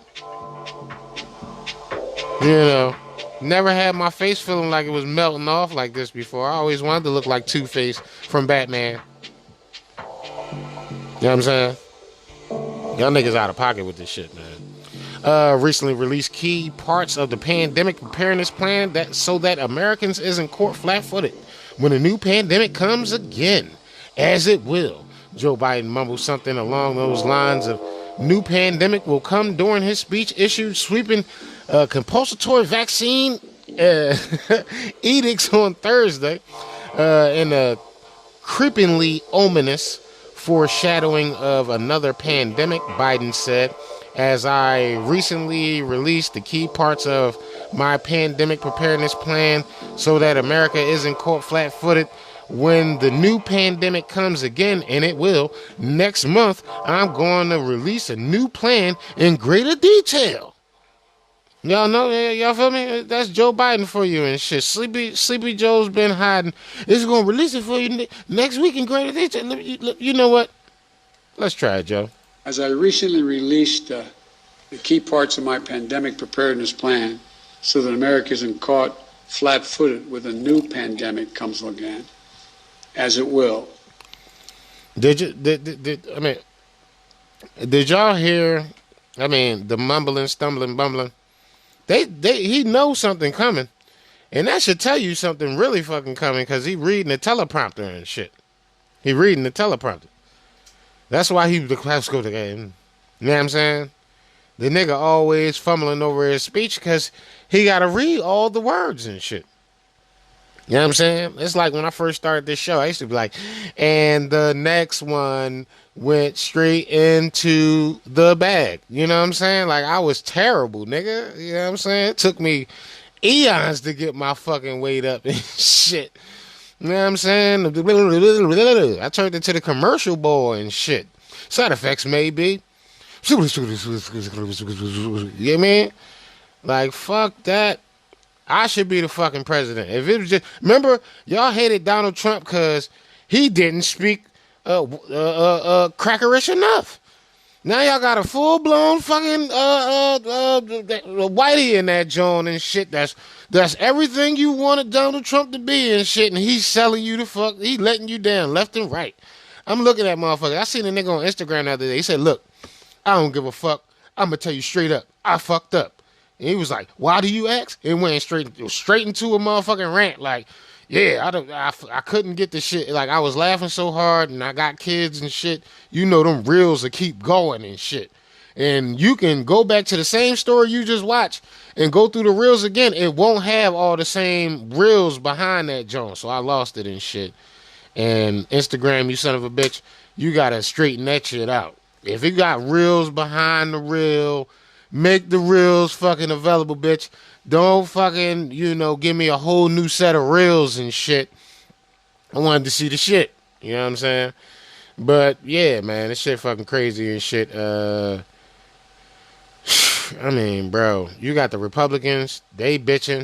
You know what I mean? They like, look, this motherfucker is crazy disease. Somebody called Dr. Fauci disease and kick him in the nuts. You know what I'm saying? And I'm with it, but we got to figure out which gay bathhouse he in and shit, because he be in those gay bathhouses all crazy and shit, you know what I'm saying? If you ever looking for Dr. Fauci, do not look at his office. He's not there. Google the closest gay bathhouse to the office, but he might not be in the closest one. You might have to check like 3 or 4, and that's dangerous as well and shit. That's where he did all his AIDS research. You know, he was the one working on the AIDS vaccine. And y'all trust him with everything, huh? Is it funny that this shot they gave you got HIV proteins on the virus that they gave you? And he's the HIV doctor. Come on, man. There's 1 and 1 equal 2, not 49, 2,667 and shit. 49, 200, whatever the fuck. You know what I'm saying? What was that? Million in the front? I don't know. Republican legislators refuse Biden's dictatorial vaccine edicts. Absolutely unconstitutional. Rest assured, we will fight them to the gates of hell to protect the liberty and the livelihood of every South Carolina, says state governor. Republicans came out in a full force following Joe's Biden announcement Thursday mandating private companies to employ over 100 people and all federal workers to receive compulsory vaccines and submit to repeated COVID testing. Yeah. Yo, you $5 man. You like, I can't wait to be with Dr. Fauci. Yes, he gave me a shot to save my life. Yes, him and Bill Gates. Bill Gates is $10 man. You $5 man. I don't trust you. I trust $10 man. Y'all niggas out of fucking control with this shit, man. Motherfucker like me walk up like, yo, you know all that shit is bullshit, right? Man, that shit ain't bullshit, man. You be on that, you on that fucking the fake news shit. Oh, I'm fake newsing. Okay. You right. Nah, I mean, state senator Rand Paul of Kentucky, who may be affected directly by Biden's order, argued it ignored the science of natural immunity. Rand Paul on Twitter, blue check mark, you already should know. Vaccine mandates that ignore natural immunity, ignore the science, are unscientifically and should not be adhered to or promoted by our government. You know what I'm saying? Vaccine mandates are ignorant to natural immunity. Okay, that's not enough for you. Fellow Kentuckian Representative Thomas Macy also lambasted the Biden administration, labeling the edicts absolutely unconstitutional. This is absolutely unconstitutional. The expensive rules mandate that all employees with more than 100 workers require them to be vaccinated or test for the virus weekly, affecting about 80 million Americans. While y'all being sidetracked about this, y'all forgetting about the fucking immigrants flooding in our country right now. So all y'all niggas that's not gonna take the shot and losing y'all fucking jobs, right, is already being fucking replaced by fucking migrants that they're not fucking mandating any of this shit for. Right? And then they're getting all your fucking jobs because they gonna jump in line to take the test and fucking jump in line to take the shot. Why? Why, Mr. P? Why would they do that? Because they want to be an American. They want American jobs. They want American money. You like American money. Half of them running up here because they want money. The other half is running up here because they want a free load. And then you got another truckload that want to blow everything the fuck up. Death to America. Y'all see it. Fucking Afghan women and shit. So death to America. Why they fucking on 9/11 and shit with American assault rifles in their fucking hands and shit. American tanks and shit. But y'all like, P, man, you such a motherfucking bigoted, homophobe, xenophobe, fucking immigrant phobe, nigga. You don't get the fuck out of it. Y'all calling me every name in the fucking book. Cause I'm like, yo, bro, you don't see what 1 + 1 equal? All right, 1 + 1. You take the shot or no job. 2, right? 1 + 1. You don't take the shot, you lose your job, right? They need somebody to replace you. 2, okay, they need somebody to replace you at your job. We got fucking millions of illegal immigrants coming over the border right now. The border, my friend. They're coming straight over the thing right there. The thing right next to the thing with the limit. They coming in hot, nigga. From fucking everywhere.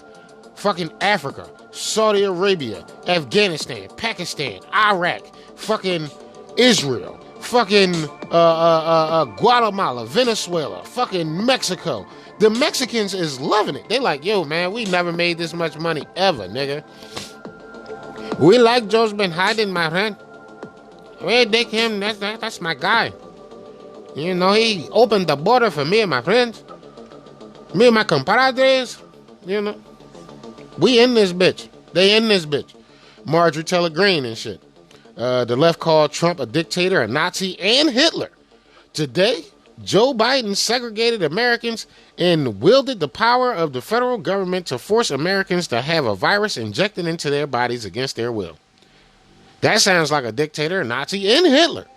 But refused to promote life-saving medicines to save lives. She continued, every single American should wake up and see the true nature of the Democrats. Remember when I used to call them demon craps all the time? Remember we used to find words that went with demo and shit, like demolition, democide, demon. You know what I'm saying? Remember we used to play that game?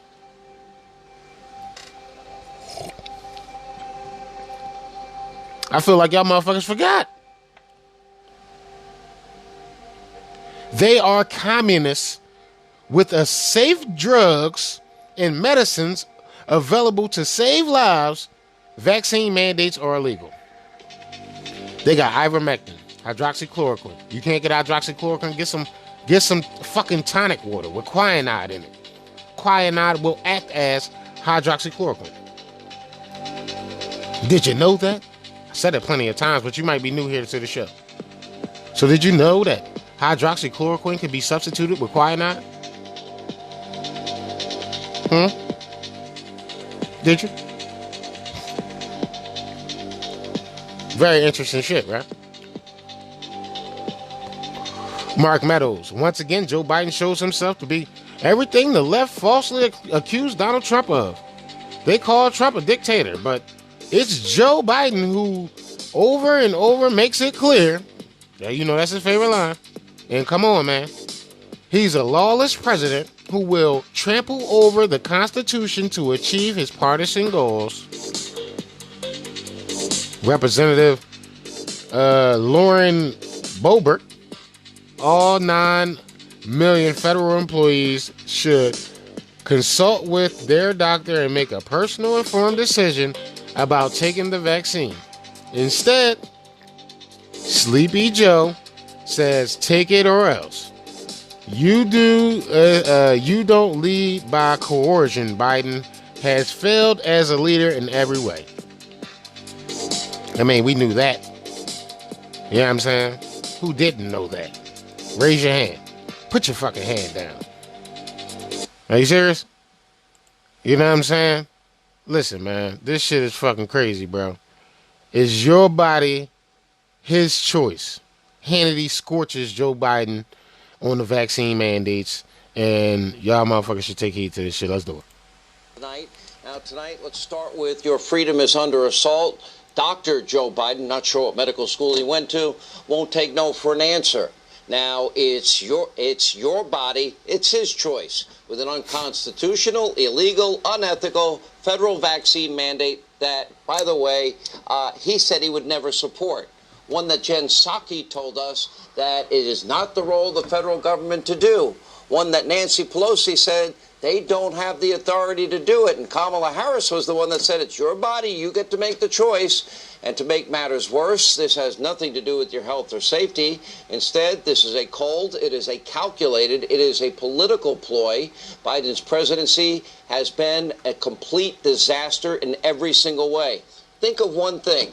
Can you name one thing that he's done that you could point to that you think is a success? He abandoned Americans behind enemy lines. Can't even tell us how many he abandoned. Darrell Issa says around 5. These motherfuckers said, we are willing to take any American that wants to leave Afghanistan. Nigga, every American wants to leave Afghanistan. What the fuck do you mean wants to leave? Nigga, motherfucker, what? And then you gave the Taliban a hit list. And listen, y'all, this is the crazy shit, right?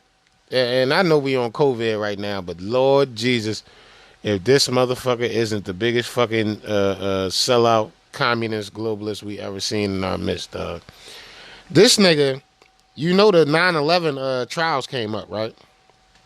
Where they was, it's ironic that as soon as you leave Afghanistan, the 9/11 trials come up, where they prosecuting all the dudes that they supposedly caught for planning the 9/11 attacks and shit. Nigga, one of them is on the FBI's most wanted list, nigga.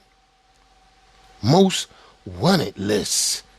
They let this nigga out and back to Afghanistan, nigga.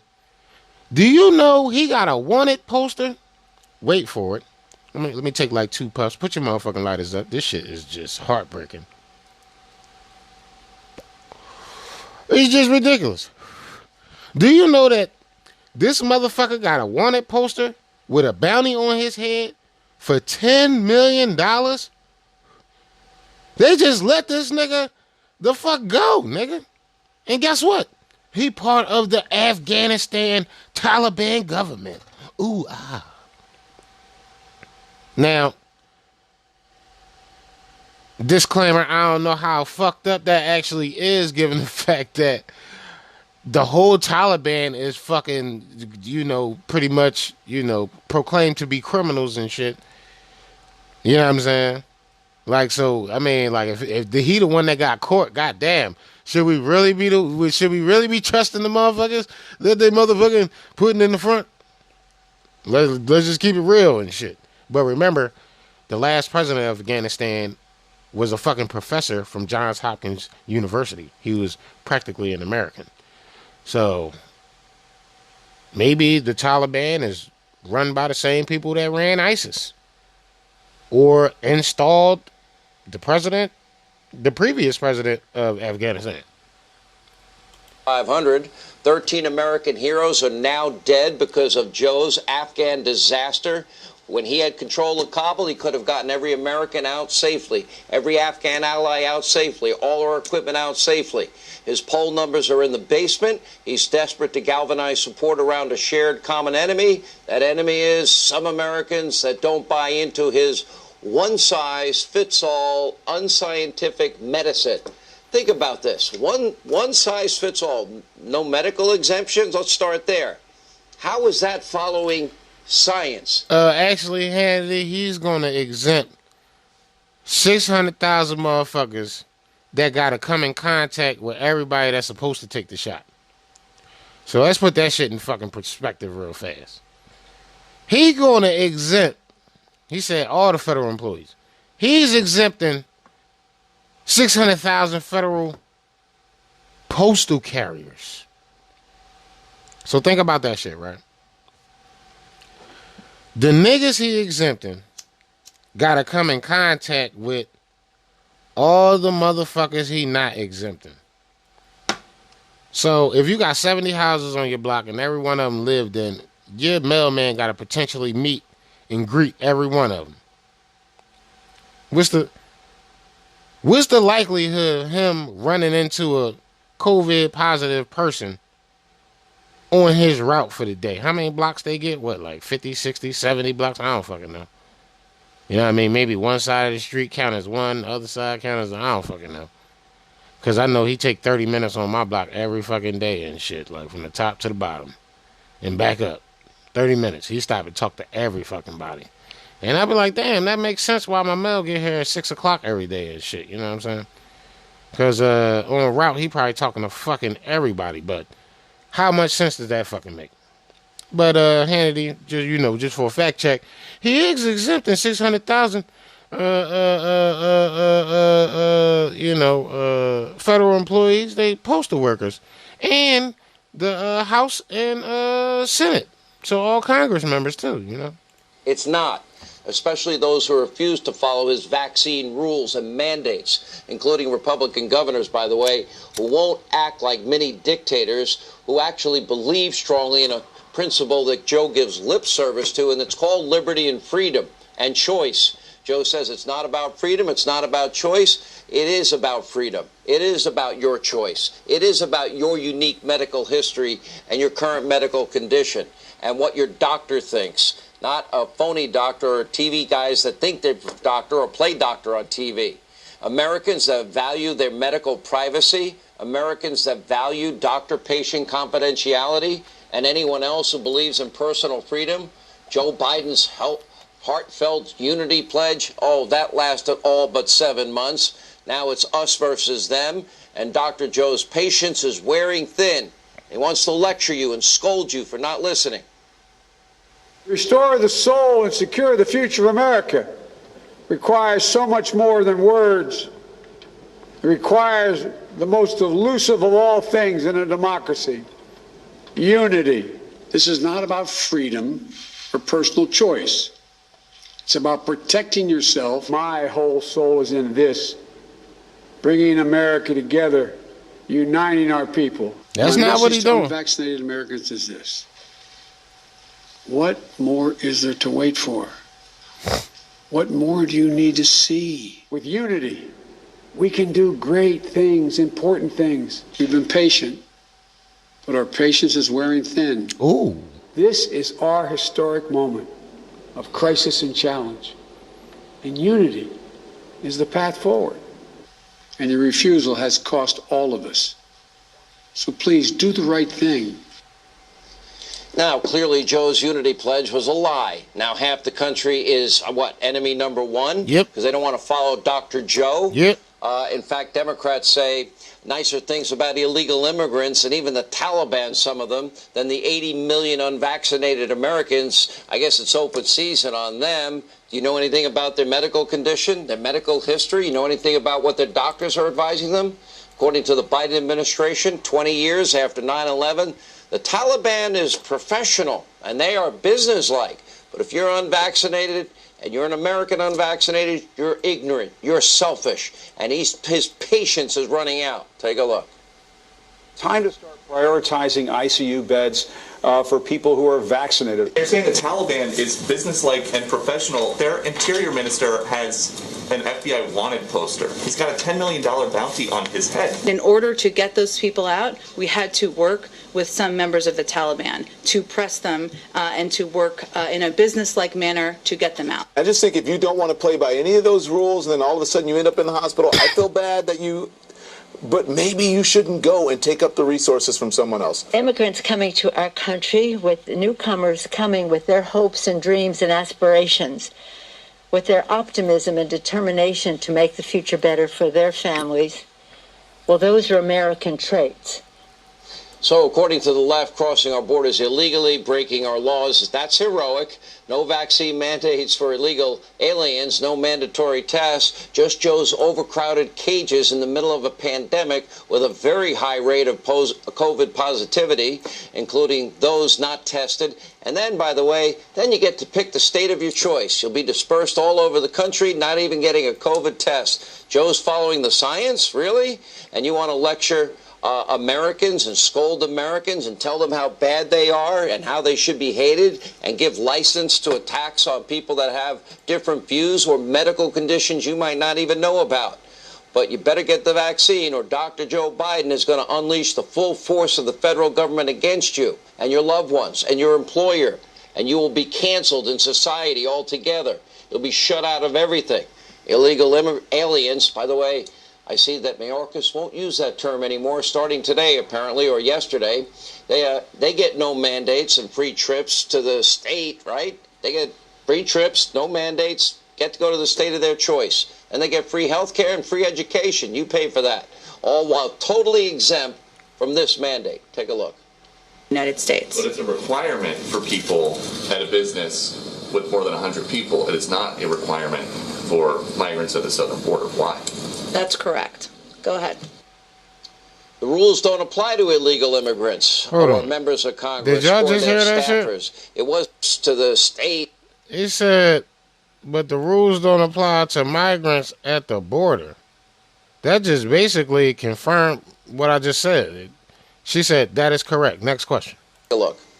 United States. But it's a requirement for people at a business with more than 100 people. It is not a requirement for migrants at the southern border. Why? That's correct. Go ahead. So, do you understand? It's replacement population. The fucking migrants don't get the shit. You get it. Ooh, yeah, you special. No, you're not. They want you dead. You the one with the pension. You the one with the bank account. You the one with the house and the car. Think about it.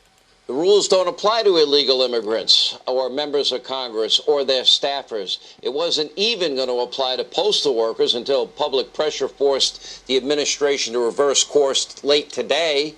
But it does apply to millions of law-abiding Americans. It doesn't matter if you have a rare pre-existing condition and your doctor thinks taking the vaccine is very risky and not the right choice for you.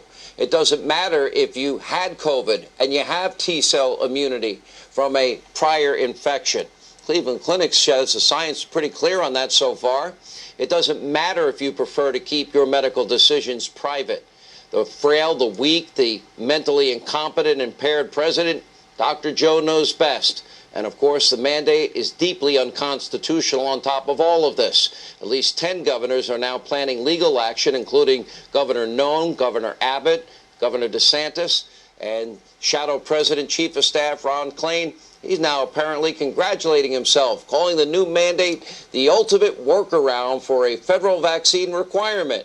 But anyone with a functioning brain knows that the mandate is in serious legal jeopardy. Even fake news CNN attorneys recognize this.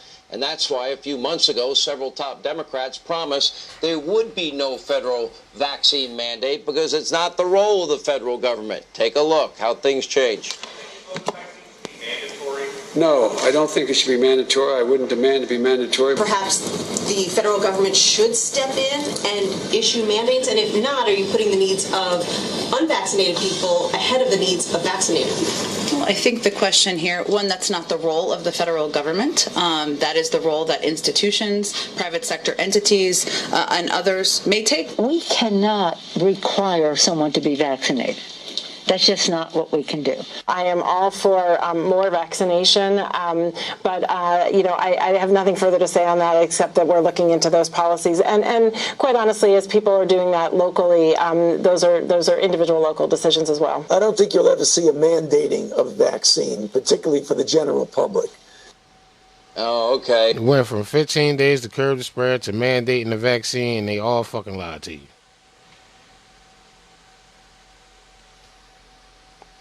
Two shots a year, plus, my bad.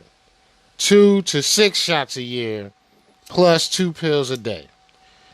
I told somebody about that shit today. They was like, what? 2 pills a day? Yep.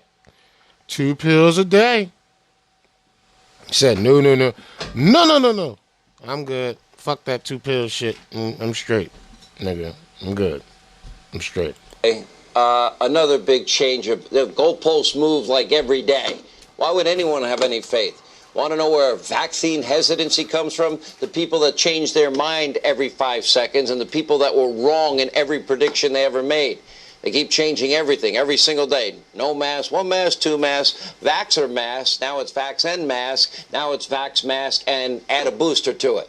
Apparently they were all lying, and now Biden is in a desperate attempt at a political scapegoat, and unvaccinated Americans fit the bill. Same guy that left open borders and no testing of illegal immigrants with a high rate of COVID positivity and then dumped in Joe's cages. That's right, a petri dish, if you will.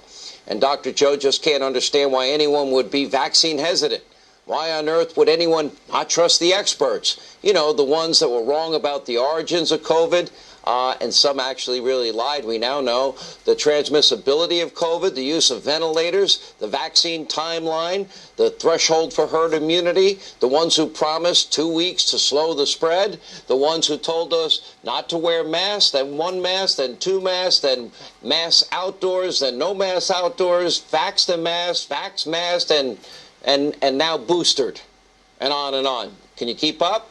Even Joe and Kamala, they expressed a hesitancy over the vaccine. Maybe they forgot. Let's just say there's a vaccine that is approved and even distributed before the election. Would you get it? Well, I think that's going to be an issue for all of us. I will say that... Remember, Joe? Who's going to get the shot? Who's going to get the shot? You going to get it? You going to say, sign me up? Yo, that's the drop I'm going to play right after this shit. I would not trust Donald Trump. Getting vaccinated is the single best defense against COVID-19 and its variants. It's the single best defense. I trust scientists, but I don't trust Donald Trump. And at this moment, the American people can't either. I'm going to continue to do everything I can to encourage the unvaccinated to get vaccinated. That includes addressing hesitancy and misinformation head on. Actually, unlike... Wow. He went from who's going to get the shot to I encourage every... Let's hear him mumble and stumble about it and shit. You know what I'm saying? He went from who's going to get the shot to Trust Donald Trump. And at this moment, the American people can't either. I'm going to continue to do everything I can to encourage the unvaccinated to get vaccinated. Wow. What was that, like 6 months? 7 months? What's this, September? 9 months? Damn.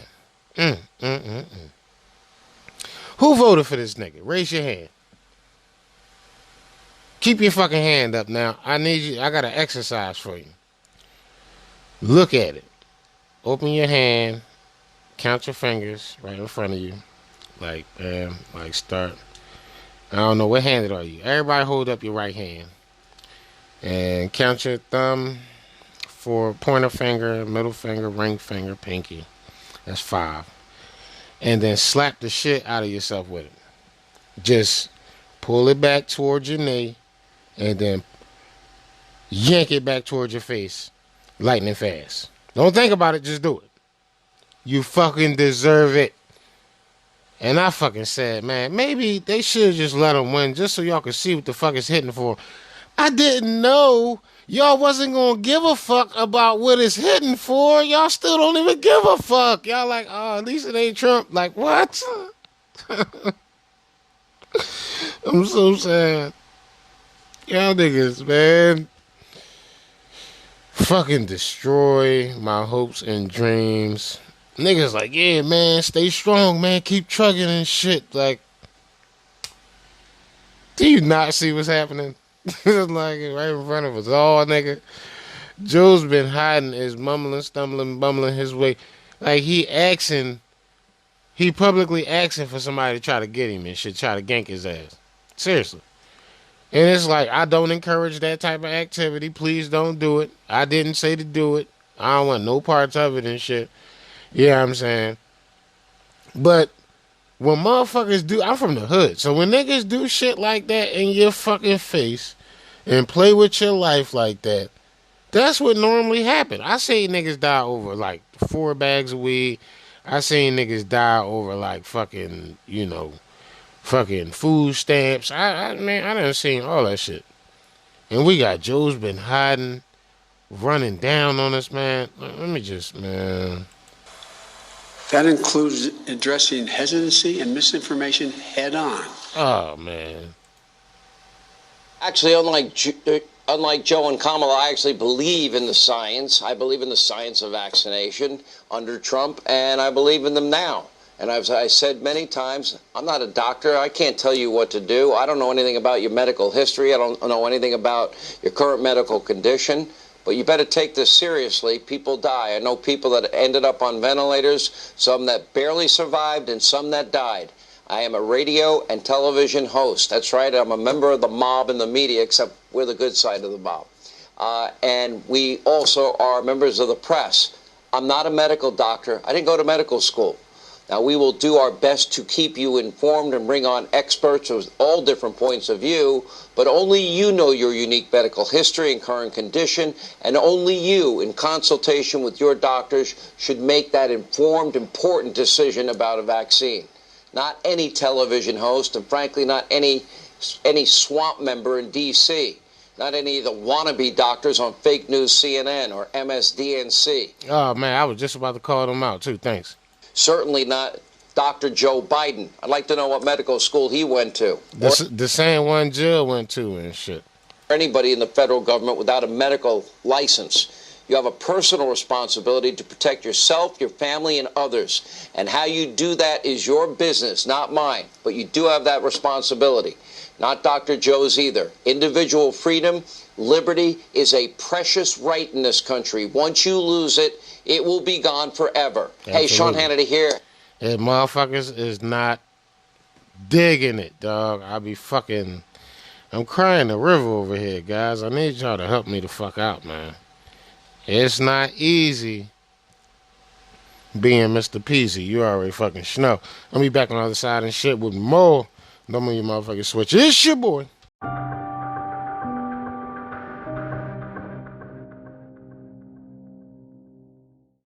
Hey, Joe, do you remember telling us not to take the shot? So let's just say there's a vaccine that is approved and even distributed before the election. Would you get it? Well, I think that's going to be an issue for all of us. If and when the vaccine comes. And it's not likely to go through all the tests that needs to be and the trials that are needed to be done. When we finally do, God willing, get a vaccine, who's going to take the shot? Who's going to take the shot? You can be the first one to say, sign me up. They now say it's okay. And the question of whether it's real when it's there, that requires enormous transparency. You got to make all of it available to other experts across the nation so they can look and see. So there's consensus, this is a safe vaccine. If the president announced tomorrow we have a vaccine, would you take it? Only if it was completely transparent, that other experts in the country could look at it. Only if we knew all of what went into it. If Donald Trump can't give answers and the administration can't give answers to these three questions, the American people should not have confidence. But if Donald Trump tells us that we should take it, I'm not taking it.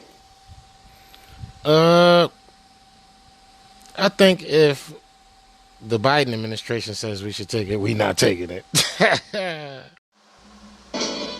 Thanks to you kids, we now know the virus is a hoax. They included flu, pneumonia, and other infections to boost the numbers. Let's find out who is really behind it all. Like President Trump is definitely behind one of these phantoms.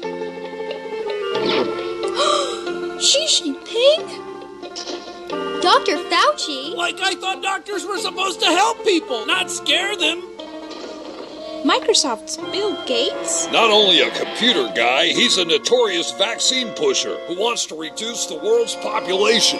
I get it. So Bill Gates wanted to vaccinate everyone after Fauci convinced them there was a deadly disease outbreak. That's diabolical. Yeah, that sounds pretty bad. Don't worry, kids. These globalists won't get away with their pandemic hoax this time. Where they're going, they'll be locked up for a long good while in the big house. Yeah. Better than a rock round at home. And it's fucked up when you gotta get Scooby to go figure some shit out.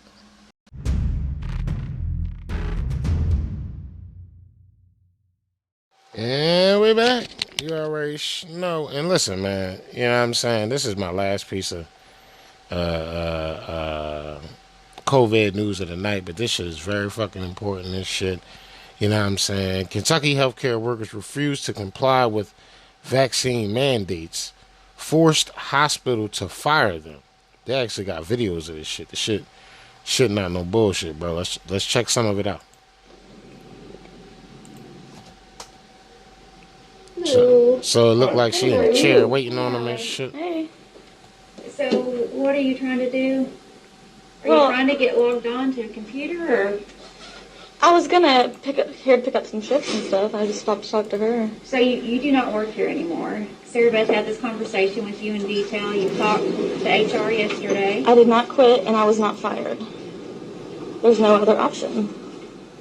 There are only two options. I have not quit, and I have not received a termination letter. You're going to have to leave. We need your badge, and we need you to leave. No. Under what? On what grounds? We do not want this to get ugly. On what grounds do you have? We do not want this to get ugly. You do the right thing and you leave right now. No, you guys chose not to do the right thing by not giving us a choice. Are you working? You're here. You're here. I am here. Okay. I was not able to clock in this morning. She didn't get the vaccine either. Hey, Eddie, I need you over at the ambulatory surgery entrance, please. What kind of, honey? Thank you. What's your name? Ashley. Last name? Rich. Okay. And you didn't do the vaccine either? No, sir. Okay. And I was not terminated. I did not quit. You guys keep saying we chose, but you gave us no choice. There was no choice. You guys took it away. We did not quit. Okay, so there was a choice. Okay, so then fire us. You didn't. So then fire us. So I'm the director of security, and under my authority, I need both your ID badges. I need my termination letter. I need your ID badges right now. This doesn't have to go this way. You can cooperate or you cannot. You don't have any grounds to say I do that. have grounds. No, you don't. You were notified. I just tried to clock in, and it was going to let me clock in, actually. So I have a video of it. So it was going to let me clock in. You're videoing right now. Yeah, I am. She is. I am. Because you guys have no grounds to do this. You're saying do the right thing, so you know I'm in the right. I'm asking you have no leave legal. In a professional manner. I'm not though. I will not leave in a professional manner. You don't have my permission to record. I'm requesting. Oh, now I ain't got your permission to record. Oh, now you bitching about permission to record and all this shit, man. Fuck all that, bro. You know what I mean? Got more video. These motherfuckers acting nutty as shit. You know what I'm saying? And they think it's a game. So are we terminated? Is that what you said? No. Eddie, you said we're terminated? Pardon? Did you say that we were terminated? Your access has been denied. Are we terminated? And yes, ma'am, you are. So you're firing us? Effective 9/1. You are off payroll effective 9/1. Are you firing us? I will not answer your specific questions. I have told you what I'm going to But say. I have not quit. So am I being fired? You are being terminated. Okay. You are separated. That's all I... You feel me? You know what I'm saying? You are being terminated. Why? Because they don't want to take the motherfucking shot. Why can't they fucking say no to the fucking shot, dog? Like, what the fuck is the deal with that? Huh? What's the deal with that shit? This is the first time in history where the government got involved with your job for you to take a motherfucking shot. I mean, since when? Since when was y'all that concerned about us being healthy and shit? Not Neverton? Not Neverton? You know? Niggas is not fucking digging how serious this shit is, dog. You know what I mean? It's not a fucking game. Motherfuckers think it's a joke. You know what I'm saying? And what's happening is everybody paying the price for that shit because everybody capitulating while everybody else is just trying to fucking, you know, we trying to resist, but you motherfuckers keep taking the trays and shit. We like, don't take the trays. Y'all take the fucking trays. But I digress. Because the mask came off. We know who they really are now. It's my man Mark Dice. Let's do it. A patient who's being treated at the White House is not only acting like a dictator, but like all Democrats, he's a gigantic hypocrite as well. Because up until yesterday, this was his stance on the government mandating the vaccine. While Mr. Biden said he would be willing to get a vaccine, he would not require it for all Americans. I don't think it should be mandatory. I wouldn't demand to be mandatory, but I would do everything in my power. Just like I don't think masks have to be made mandatory nationwide. Even Nasty Pelosi said, don't worry, the Democrats would never do that. So here's the thing. We cannot require someone to be vaccinated. That's just not what we can do. It is a matter of privacy to know who is or who isn't. But that was then, and this is now, when China Joe is directing OSHA, the Occupational Health and Safety Administration, to fine any business with more than 100 employees $14,000 per violation if they don't mandate that their employees take the vaccine or test them every single week until they do. The bottom line, we're going to protect vaccinated workers from unvaccinated coworkers. Wait, old Joe. We're going to protect vaccinated workers from unvaccinated coworkers? Now think about that, right? How are you going to do that when you just exempted 600,000 fucking postal workers? How does that work? How do you do that? How do you accomplish that?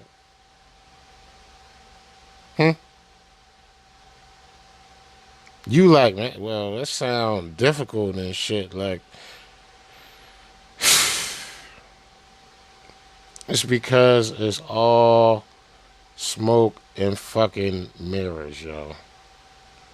They just got him out there talking. He don't even know what he's talking about. He just reading. You understand? Stop fucking playing. Seriously. Isn't that what the vaccine itself is for those who decide to take it? Of course, after old Joe announced this decree, he did what he always does when he should be answering questions about what his administration is doing. He turned his back on the press corps and walked away. Get vaccinated.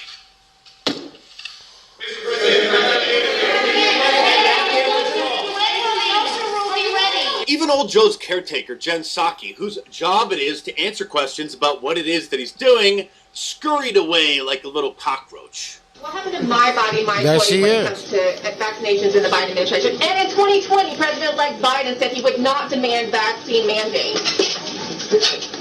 If President Trump had done this, then Antifa and Black Lives Matter would have probably burnt the White House down by now. But since Antifa are the foot soldiers and enforcers of the Marxist Democrat Party policies, they'll be violently opposing anybody who peacefully protests against these new mandates. This overbearing abuse of power by Biden is probably going to make people more resistant to taking the vaccine. And what's happening over in Australia certainly isn't helping either. Here's one of their chief medical officers. We will be looking at what contact tracing looks like in the New World Order. In the New World Order. The New World Order, huh? I thought that was just another conspiracy theory. I'm actually surprised that old Joe didn't demand that the FAA mandate the vaccine for people to fly.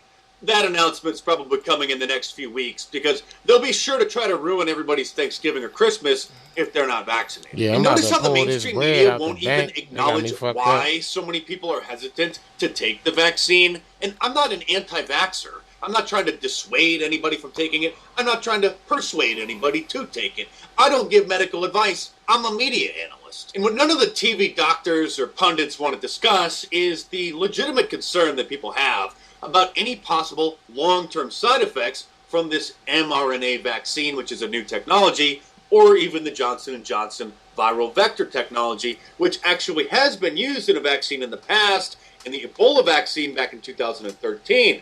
But the mRNA vaccine is new. And with numerous drugs that were once fully approved by the FDA, later pulled from the market after unforeseen side effects were discovered, drugs that were heavily advertised on television, by the way, only to be replaced with ads from law firms advertising class action lawsuits to collect damages from the people who were prescribed those drugs, you can't help but understand why so many people are skeptical about a vaccine that's brand new. And what's also disturbing about these mandates is there's no exception for people who have natural immunity, for those who have come down with the coronavirus and developed the antibodies. And some studies show that up to 40% of the people who've had the coronavirus were asymptomatic. So many people don't even know that they've had it, but have the antibodies. And those would show up in an antibody test, which any reasonable person would think would then allow somebody to be exempt from a mandatory vaccine because they already have the protection. One study even estimated that 30% of Americans had caught the coronavirus by the end of last year, which means that there are millions and millions of people out there who had the virus and didn't even know it, still don't know it, but have the antibodies. And I've been around long enough to remember the swine flu back in 2009 when Dr. Oz, the popular television doctor, was on CNN promoting the new vaccine, but then admitted that he wasn't going to give it to his own kids. A national campaign to vaccinate tens of millions of Americans against the H1N1 or swine flu, as you know it, kicked off today. There's a new poll out from the Harvard School of Public Health that only 40% of adults say they are absolutely certain they're going to get the vaccine. That means most of the country is not. It's either on the fence or they're not going to do it. The reasons they're giving is they're concerned about possible side effects from the vaccine.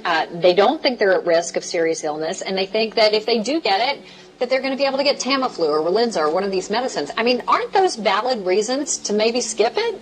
With regard to risks, there is no question, Campbell. It would be dishonest to say that we know for sure the vaccine is going to be safe for everybody. You give a vaccine to a couple 100 million people, there are going to be problems. And we won't even know if those problems are related to the vaccine. But to be fair to many Americans who are concerned, there's probably going to be some issues that arise with the vaccine, but we think they're going to be exceedingly rare. Even if they're as bad as they were in 1976 with the immunization given with the swine flu that resulted in Guillain-Barré, the incidence of getting that wasn't that much different from getting hit by lightning. The proverbial risk factor, most of us try what Look, you are telling a mother who is trying to decide myself whether to get my kids vaccinated when the time comes. And I'm reading this, 51% of parents, only 51% are absolutely certain. I'll be honest, I'm in that 50% that isn't absolutely certain. So how do you convince me? How do you convince the other parents out there that we need to do this? Campbell, I'm going to get it. Yes. If that helps at all. But I'll tell you, my wife is not getting immunized her kids. Because I've got 4 of them, and when I go home, I'm not Dr. Oz, I'm Mr. Oz. But I'll tell you, my wife is not getting immunized her kids. Because I've got 4 of them, and when I go home, I'm not Dr. Oz, I'm Mr. Oz. So this guy's such a genius doctor that he's on television giving everybody medical advice, promoting the vaccine, but he won't overrule his wife's decision not to vaccinate their kids because when he gets home, he's Mr. Oz, not Dr. Oz. And again, I'm not an anti-vaxxer. I'm not trying to discourage people to take the vaccine. I'm not encouraging it. I don't give medical advice. I believe that every American has the right to listen to all available information and weigh their risks and options and make a decision that they themselves are comfortable with. And I believe that individuals have that right. I don't believe that the government has a right to force health care onto individuals that they don't want for whatever reason. At this point, Texas should just secede, and other Republican states. They can join together and just continue to call themselves the United States of America because Joe Biden and the Democrat states definitely aren't American anymore. And that's fucking terrible. And you already know. If you got it from my man Mark, sing your boy 99 cents and shit. You already know. I mean, keep this motherfucking on the air rolling. You feel me? Biden droned the wrong person, not a terrorist. Ain't that about a bitch? Fucking Joe's been hiding and did it again. He done fucked this money up. Fox News alert. A bombshell new report suggesting Biden's botched exit from Afghanistan was even worse than we thought. According to the New York Times, the ISIS terrorist that Biden supposedly droned in retaliation for the airport attack in Kabul was not an ISIS terrorist after all. He was a U.S. aid worker. In his rush to clean up the mess, his incompetence caused at the airport, where 13 U.S. service members lost their lives, he authorized a drone strike on the wrong guy and likely killed several children as well. Video uncovered by the Times shows that the aid worker was not loading bombs into his car. He was loading bottles of water. Joining me now are 2 Afghanistan war vets, my fellow Fox and Friends weekend co-host Pete Hegseth and Sean Parnell, retired Army infantry captain. Pete, we were on the air when that drone stroke occurred, and we actually thought, okay, maybe he's finally getting something right here. Yep. But we were wrong. Yep. Your reaction? It appears we may be. I mean, first of all, Rachel, I'm always skeptical of the New York Times. I'm always skeptical of international journalists given free access in the now Taliban-controlled Kabul. You don't have this kind of extensive reporting without the approval of the Taliban. So they're trying to, even if it's Joe Biden, they're trying to make America look bad, number one. But if this reporting is correct, then indeed everything you're saying is correct, which is in their haste to make it look like they're doing something, they pushed and pushed and pushed and potentially killed an aid worker who was working on behalf of the United States, which leads to the fact that I have zero confidence in Joe Biden as a commander-in-chief, especially considering the fact that we had threat reporting on the airport at the Abbey Gate in the time period in which our Marines were still allowed to gather the way that they did. And Sean Parnell knows as well as anybody, if you have a threat active on a location, you have two choices. Go on the offense and create a new perimeter, change the dynamics, or refortify your position. And they did neither. So this is a cascading set of decisions by the Biden administration. And now, if this reporting's true, tragically, in their desire to make themselves look good, they didn't improve the security situation at all, and the wrong people are dead.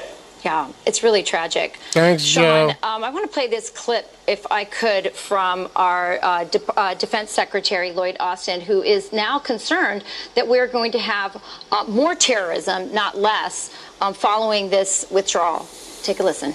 The whole community is kind of watching to see what happens and whether or not Al-Qaeda has the ability to regenerate in Afghanistan. The nature of Al-Qaeda and ISIS-K is that they will always attempt to find space to grow and regenerate, whether it's there, whether it's in Somalia, whether it's in any other ungoverned space. Sean, how much of this increase in terrorism that we're now hearing, not just Austin talk about, but also General Milley, and I don't know how much of this is CYA, but, we're seeing that there's an increase now. I mean, is it worse? Are we in a worse position today on the eve of the 20th anniversary of 9/11 than we were maybe even when this whole thing started? Yeah, tragically, I think that we are. And you can lay all of this at Joe Biden's feet. And he basically, in a part of this tragic withdrawal in Afghanistan, he basically installed a terrorist superstate in Afghanistan. So as part of the Taliban interim government is a guy named Siraj Haqqani. Siraj Haqqani has a $10 million State Department bounty on his head. Joe Biden is openly negotiating with organizations like the Taliban, with Hekmatyar, with the Haqqani Network, aiding and abetting terrorist groups on the eve of 9/11. Rachel, if that is not something that is resignation worthy, if that is not something that is impeachment worthy, that I don't know what is. And I think, unfortunately, our world is a far more dangerous place now, not because we left Afghanistan, but because of the way we left Afghanistan and the fact that we have basically a geriatric walking foreign policy disaster as our commander-in-chief. And so, yes, the world is more dangerous leading into the 20th anniversary of September 11th. Wow. Pete, the that was humiliating great. way in which we left Thanks, Afghanistan, and it was humiliating. How much more painful is 9/11, is this 20th anniversary? How much more painful is Biden making it for Americans? Well, very much so, especially since he attempted originally to set the date on 9/11 and then realized that was a terrible idea, but instead moved it forward and exacerbated the problem completely. You know what I'm trying to do, Rachel, and we're going to be live on the air tomorrow with Fox and Friends. I'm doing my best to separate the absolute sheer incompetence of what Biden has unraveled in Afghanistan, which Sean said so well, from the recognition that the heroes deserve for this day 20 years later, and the desperate plea that we not forget, and the desperate plea that we not take our eye off the fact that there are radical Islamists still to this day that seek our destruction, that now have a mega terror state in Afghanistan. And ultimately, if we forget what their goals are, which is the destruction of the West, we will be incapable in future generations of addressing it, not to mention threats like the Communist Chinese. So yes, Joe Biden has made it eminently worse. Sean is totally right. But tomorrow is a day to remember so that we have the abilities, maybe, sort of, possibly, to muster a response should we need to, which looks more likely in the future. Pete, Sean, thank you very much for joining me. Good looking out, Pete and Sean. You already know, because it's fucking ridiculous out this hoe. You feel me? Real shit. But you already know. I mean, y'all knew Joe was going to fuck this up, right? Y'all not surprised about this, right? Y'all favorite fucking loose mouth, loose neck Democrat is back in the news and shit. The nervous one. Y'all may recall her as nervous Nancy Pelosi bitch. Oh yes. Nervous Nancy Pelosi bitch is back on the scene with a pocket full of green. How I know she got a pocket full of green? Because she on the scene with the motherfucking Soros team. The Soros team? What the fuck is this? What, nigga, will you speak fucking English? Okay, let me put it in regular terms for you. Nancy Pelosi is hanging with George and Alexander Soros at Nancy Pelosi's house. It's Nancy P. With a nice photo. I don't think it's Nancy Pelosi's house. My bad. I probably fucked that up big time. But you know what I'm saying? They having motherfucking picnics and shit and hanging out and shit. Nice pick. 3 of the most hated people in the world. George Soros, Nancy Pelosi, and Alexander Soros. You already know. It's a terrible, horrible. You know. We got a job to do. And that job is pretty much to, call these motherfuckers out on their shit. A photo of Alexander Soros and his father, globalist billionaire George Soros, posed with Democrat House Speaker Nancy Pelosi, is causing a stir online. And Pelosi We Trust was good seeing. Oh my God. And Pelosi We Trust was good seeing at Speaker Pelosi this weekend. Soros' son wrote, "What the fuck?" And Pelosi We Trust. Oh yeah, they selling us out. They selling us out. It was good seeing you, Alexander Soros, PhD, blue check mark. A photo posed Thursday on Twitter by Alex, whose deputy chair of Open Societies Foundation, was ratioed with negative commentary, most of which questioned why 2 of the most richest men were mangling with the most powerful Democrat in the United States Congress. Check out some of the hilarious comments below. The amount of evil in this picture is sickening. Obviously, that was a good one. Because there's nothing but a cesspool of fucking evil in this pic. You know what I'm saying? Very unfortunate. Very unfortunate. Let them eat cake. George with his handmaiden at Speaker Pelosi, who now gets to carry out his bidding through special interest legislation that will line the pockets of their cronies at the expense of hardworking Americans. Yeah, they probably talking about this infrastructure bill. Most likely. How they gonna take all their money back. This should scare the life out of Americans. It does scare the life out of me. Nice picture. 3 of the most hated people in the world, obviously. Devil Incarnate Trio. Agreed. Evil corruption personified. Okay. 100. Disgusting how to profit from the way they make life miserable, I presume. Okay, yep, makes sense. Whole lot of creepiness in the photo. Absolutely. X-Cap Trading. Paul, he put up the Dumb and Dumber throwing up meme and shit. Where he be acting like he be fucking barfing and shit. This shit hilarious. You know what I mean? So, you already fucking know. You know what it is already, dog. Like, I mean, it's Nancy Pelosi, dog. With George Soros. I mean, come on. We've got your number, you damn globalist chess players. A toast to the New World Order. Wow. Evil personified. Yes.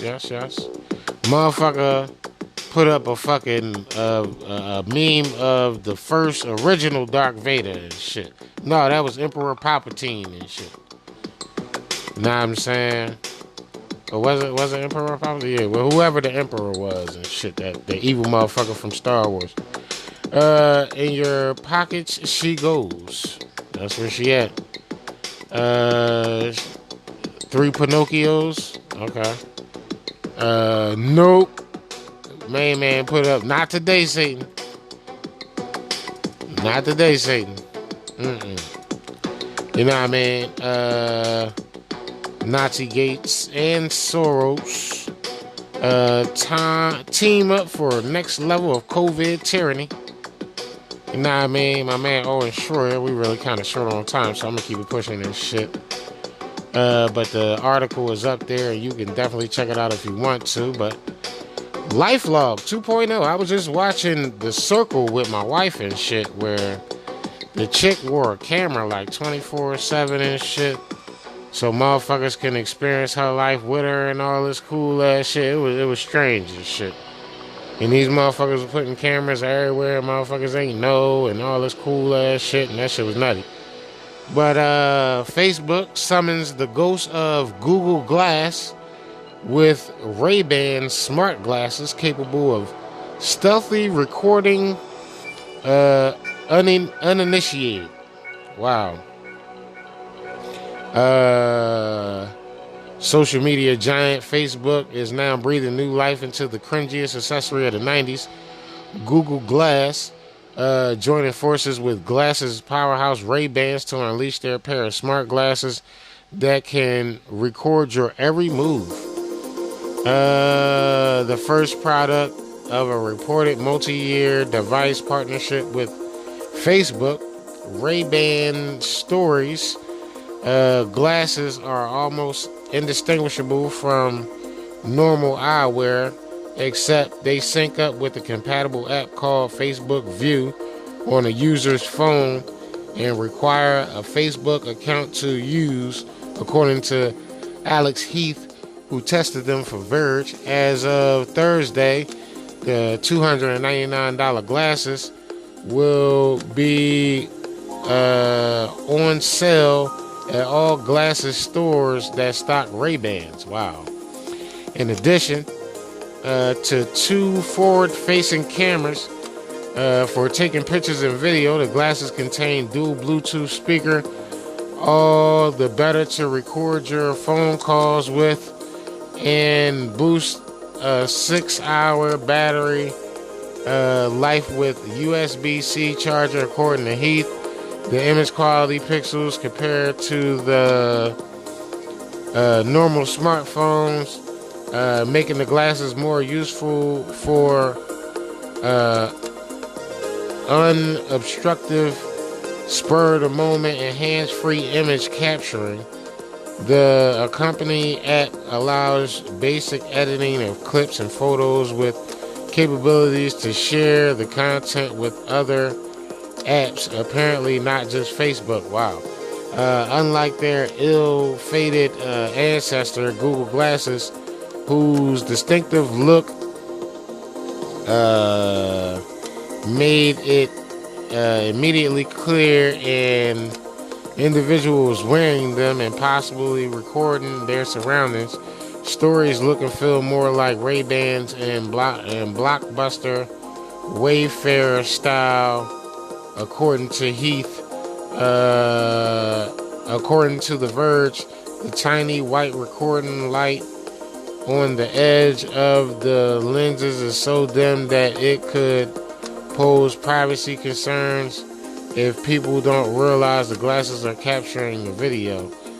It could, because you can take them off, sit them down, get butt naked, be chilling, that shit watching you now in live time.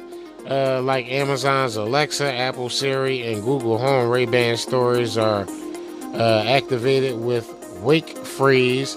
Hey Facebook, in this case, and also sport a physical button on the side of the glasses frames that would come in handy for those who don't want to let the whole room know they're being recorded.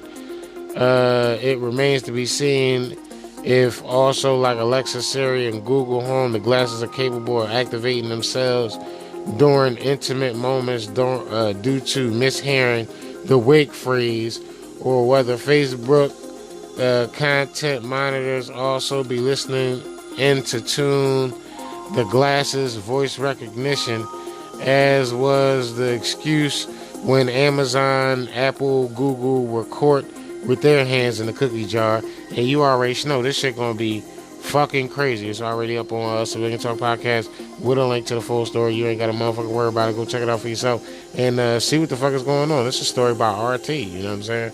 And they are propagandist arms, so if they putting it up, nigga, you mean? So, yeah, man, and, you know, to take us on out of here, we got my man Salty, you know what I'm saying? And a transgender fighter beats the crap out of female opponent. Let's do it. Now that I've started identifying as a woman, now that I can compete as female, I'm ready to smash the other girls. Stop, women! Stop! He's already dead. Stop it! Stop it! Stop it! All right, my friends. Well, I guess we're still doing this, so welcome to yet another stunning and brave moment in combat sports. Brought to you, of course, by the tolerant progressive lefties. And if you got a problem with this, then you're a racist and a transphobe and a bigot and a patriarchal son of a bitch misogynistic meatbag. While you are a meatbag, I suppose I should not call you such. Really? I got a lot of problems with this. See, I told you. Called it. No. You idiots on the left-hand side. You keep telling me that this is totally fine, and the only thing that you're doing, by the way, is you are making me a supremacist. I'm becoming a chromosome supremacist at this point, boys. I'm looking at this. I'm sitting there going, it's another victory for the XYs, boys. That's why you look at us, lefties. You look at us. The acne, the mullet, and everything. We becoming your new Miss Nevadas. We taking your beauty crowns, all right? We taking your cycling records. We taking your deadlifting records. We taking your running records. And now we breaking your faces in the octagon. That's right, my friends. Chromosome supremacists. It's a joke, by the way, lefties. It's a bunch of lefties like, we got him. We got the fucking ADL, some dickhead from the ADL sitting there going, ooh, chromosome supremacists. We can make a new hate crime group, everybody. Make some more fucking money grifting. But anyway, here you go, friends. This is where we're at. Gateway Bunnet. Transgender fighter beats the crap out of female opponent, wins MMA debut. Well, that's fascinating. Let me see if I can... Which one of these people right here is the transgendered individual? Let me put on my Sherlock Holmes energon, see if I can deduce this. Maybe it's the fucking person in the middle. No? Oh, that doesn't make any sense. Well, I guess it's probably this fucking goofball with the bright, flaming pink neon hair. The more neon bright your hair is, the more woke. Is that what we're doing over here? Think so. What's the shirt say? And trans genooidi, and trans genoguide. Is that fucking Latin? Wait, by the way, who's genociding all of the trans people? Is it China? I don't know. Anyway, this is a perfect representation of the stupidity that we're in right now, by the way. This fucking picture's hilarious. Look at all this blood. Look at all of this poor woman's blood on this woman's arm, my friend. Very fascinating how this works. So, what you got in this situation is a biological male fighter beating the crap out of his female opponent and won his MMA debut Friday night. And again, for all of you lefties out there who've been screaming forever that women's are just as strong as men and biology, you know, gender, sex, that shit's all a social construct and women are just as strong as dudes. How come this shit ever goes in the other direction? Never goes in the other direction. At all. Biological females transitioning to dudes, they ain't ever taking home the gold. I've never seen a situation of that. The other direction, though, we win in everything. We win in everything. The XYs represent taking everything. It's weird how that works. It's almost like you idiots on the left are wrong. I can't be wrong. I got 15 fucking degrees in gender studies. You fucking loser. You have a fucking loser with a lot of debt, by the way. Good. Yeah, go. With a lot of debt, by the way. But anyway, so this Alana person over here transitioned 5 years ago. So this should be totally fine, right? The leftists are telling you, hey, you don't understand the science. You motherfuckers on the left-hand side with your science lately. You just don't understand the science, right? When this individual, right here, let's see another picture. When Alana over here is transitioning to be a female, right? A birthing person, if you will, a chest feeder, if you will. all of the hormone blockers and the estrogen. It washes the testosterone out, whittles away at their bones, and makes them fragile like a chick's bones, makes them hollow like a bird, and it's totally leveling the playing field. You don't understand the process, right? Alana over here has cut her hair, them they hair, right?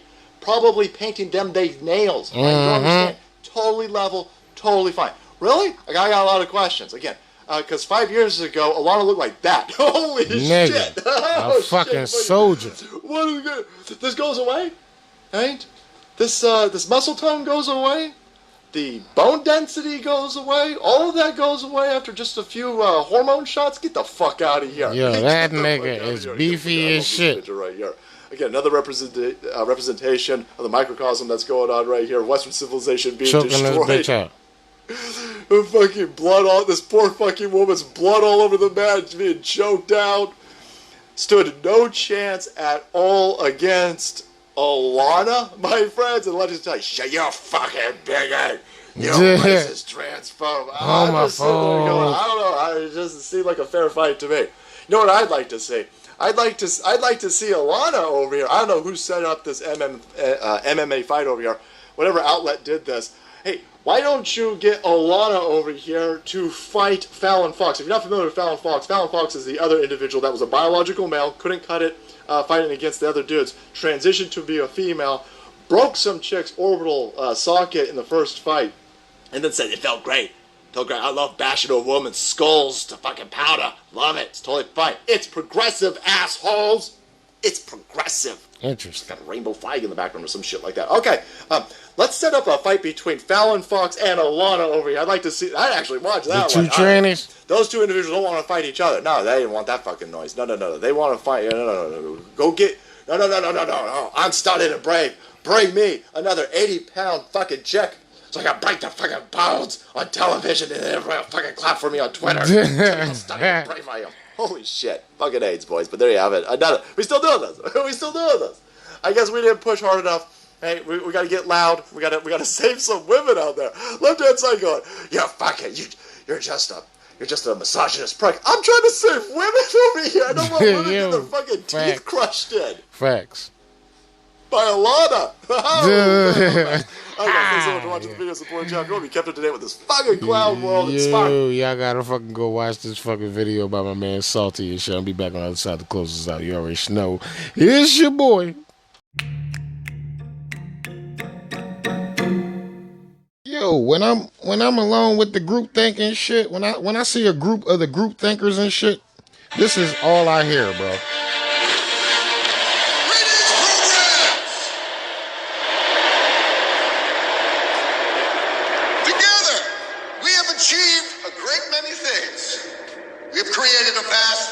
System. We've maintained it, we've improved it, we have rid it of its imperfection. Conservatives. Not to mention, rid it of the false deity who sought to enslave us. Supposed Americans. Heaven fled! Where are you now? My fellow programs, let there be no doubt that our world is a cage no more. For at this moment, the key to the next frontier is finally in our possession.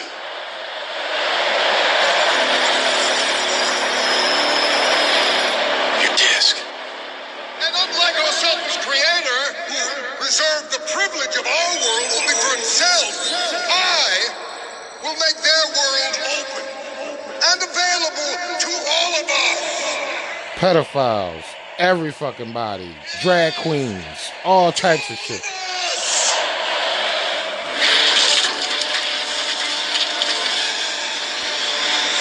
It's the goal, folks. Remember that.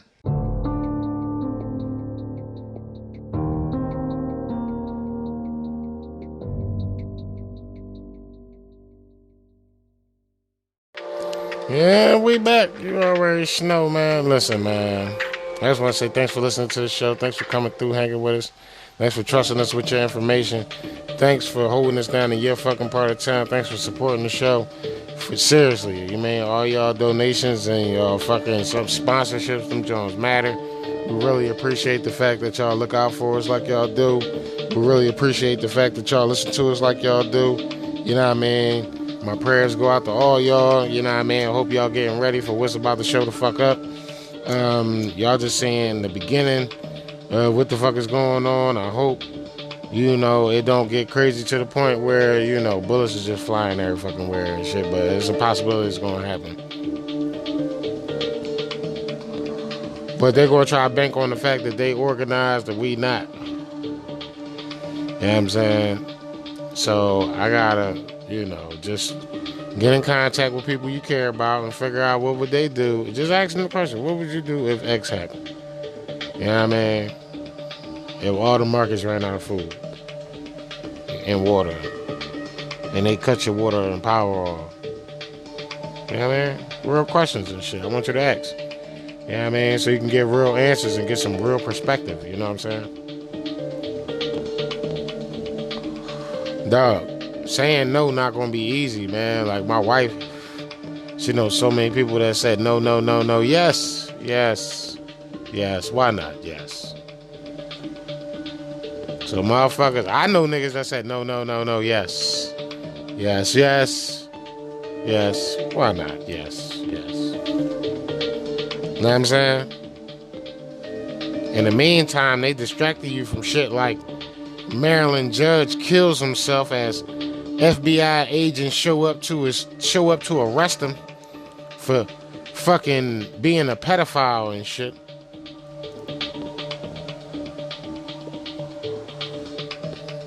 But he probably the same fucking judge that's like, you don't need guns. Black Lives Matter. They came to lock his ass up. He fucking took his own life. He said, fuck it, I'm out of here. Fuck it, I'm out of here. Fuck that vaccination. I'm blowing off my dome. I'm out of here. Wow. Wow, Judge. Wow, Your Honor. Looks like you wasn't so honorable after all.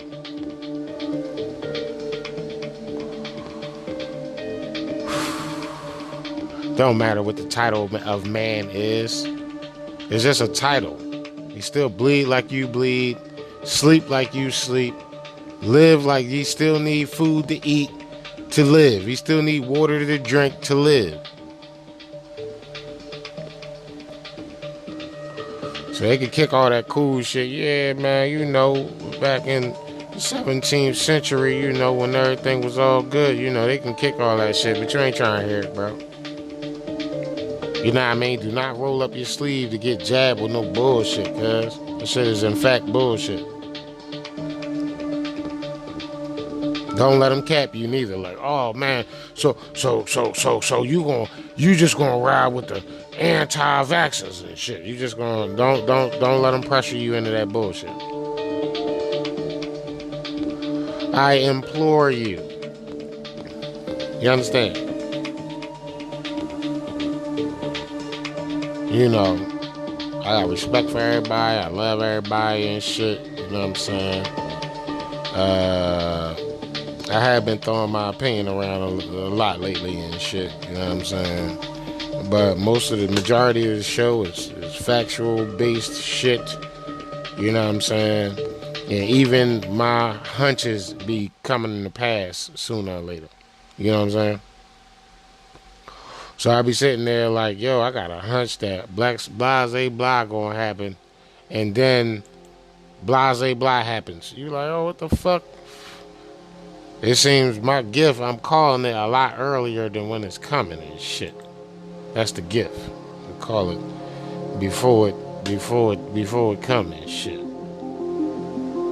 And I'm talking about the conspiracy theories, not the actual news and shit. You know what I'm saying? So like when I read all this news and then my brain formulate what's gonna happen next, and then I put that out into the air and that shit happen next, I be like, oh shit. I feel like I'm actually manifesting that shit, like, you know what I'm saying? So I'm just trying to figure out what's gonna happen next. Yeah, man, I'm trying to see who gonna do what. How many people gonna say yes to the dress?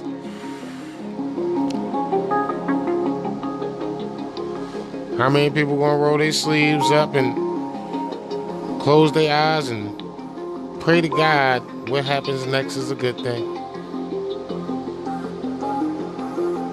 I mean, we can sit here and cap ourselves up all day long, but you know what it is. Letting these motherfuckers pressure you. Oh, man, you need to get it. I got it. I'm still alive, nigga. That shit not a fucking, you know, landmark for me, nigga. That shit don't put my mind at ease, nigga.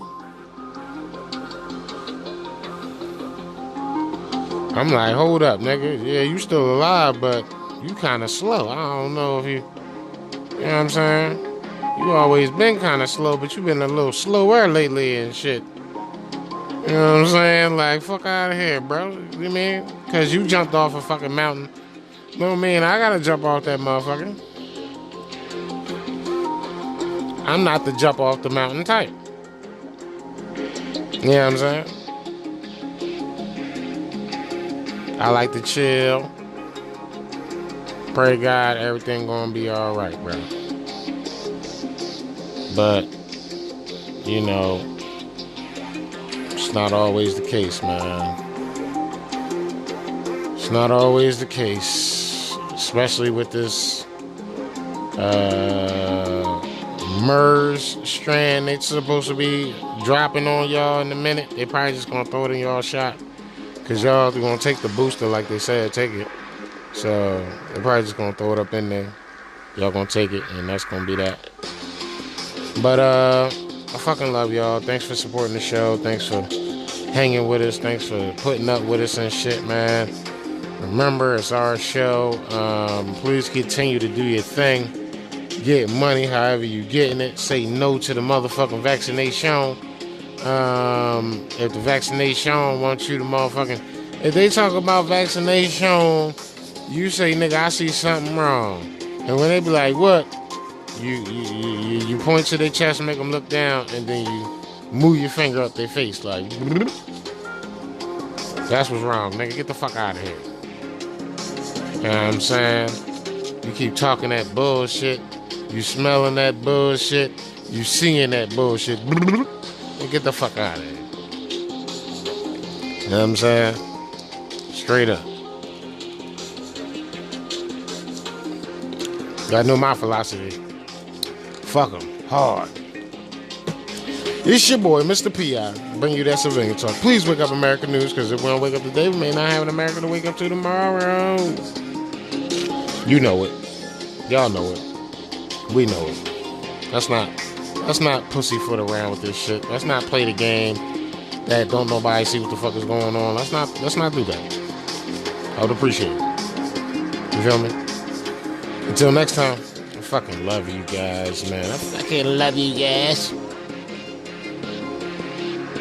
It's your boy.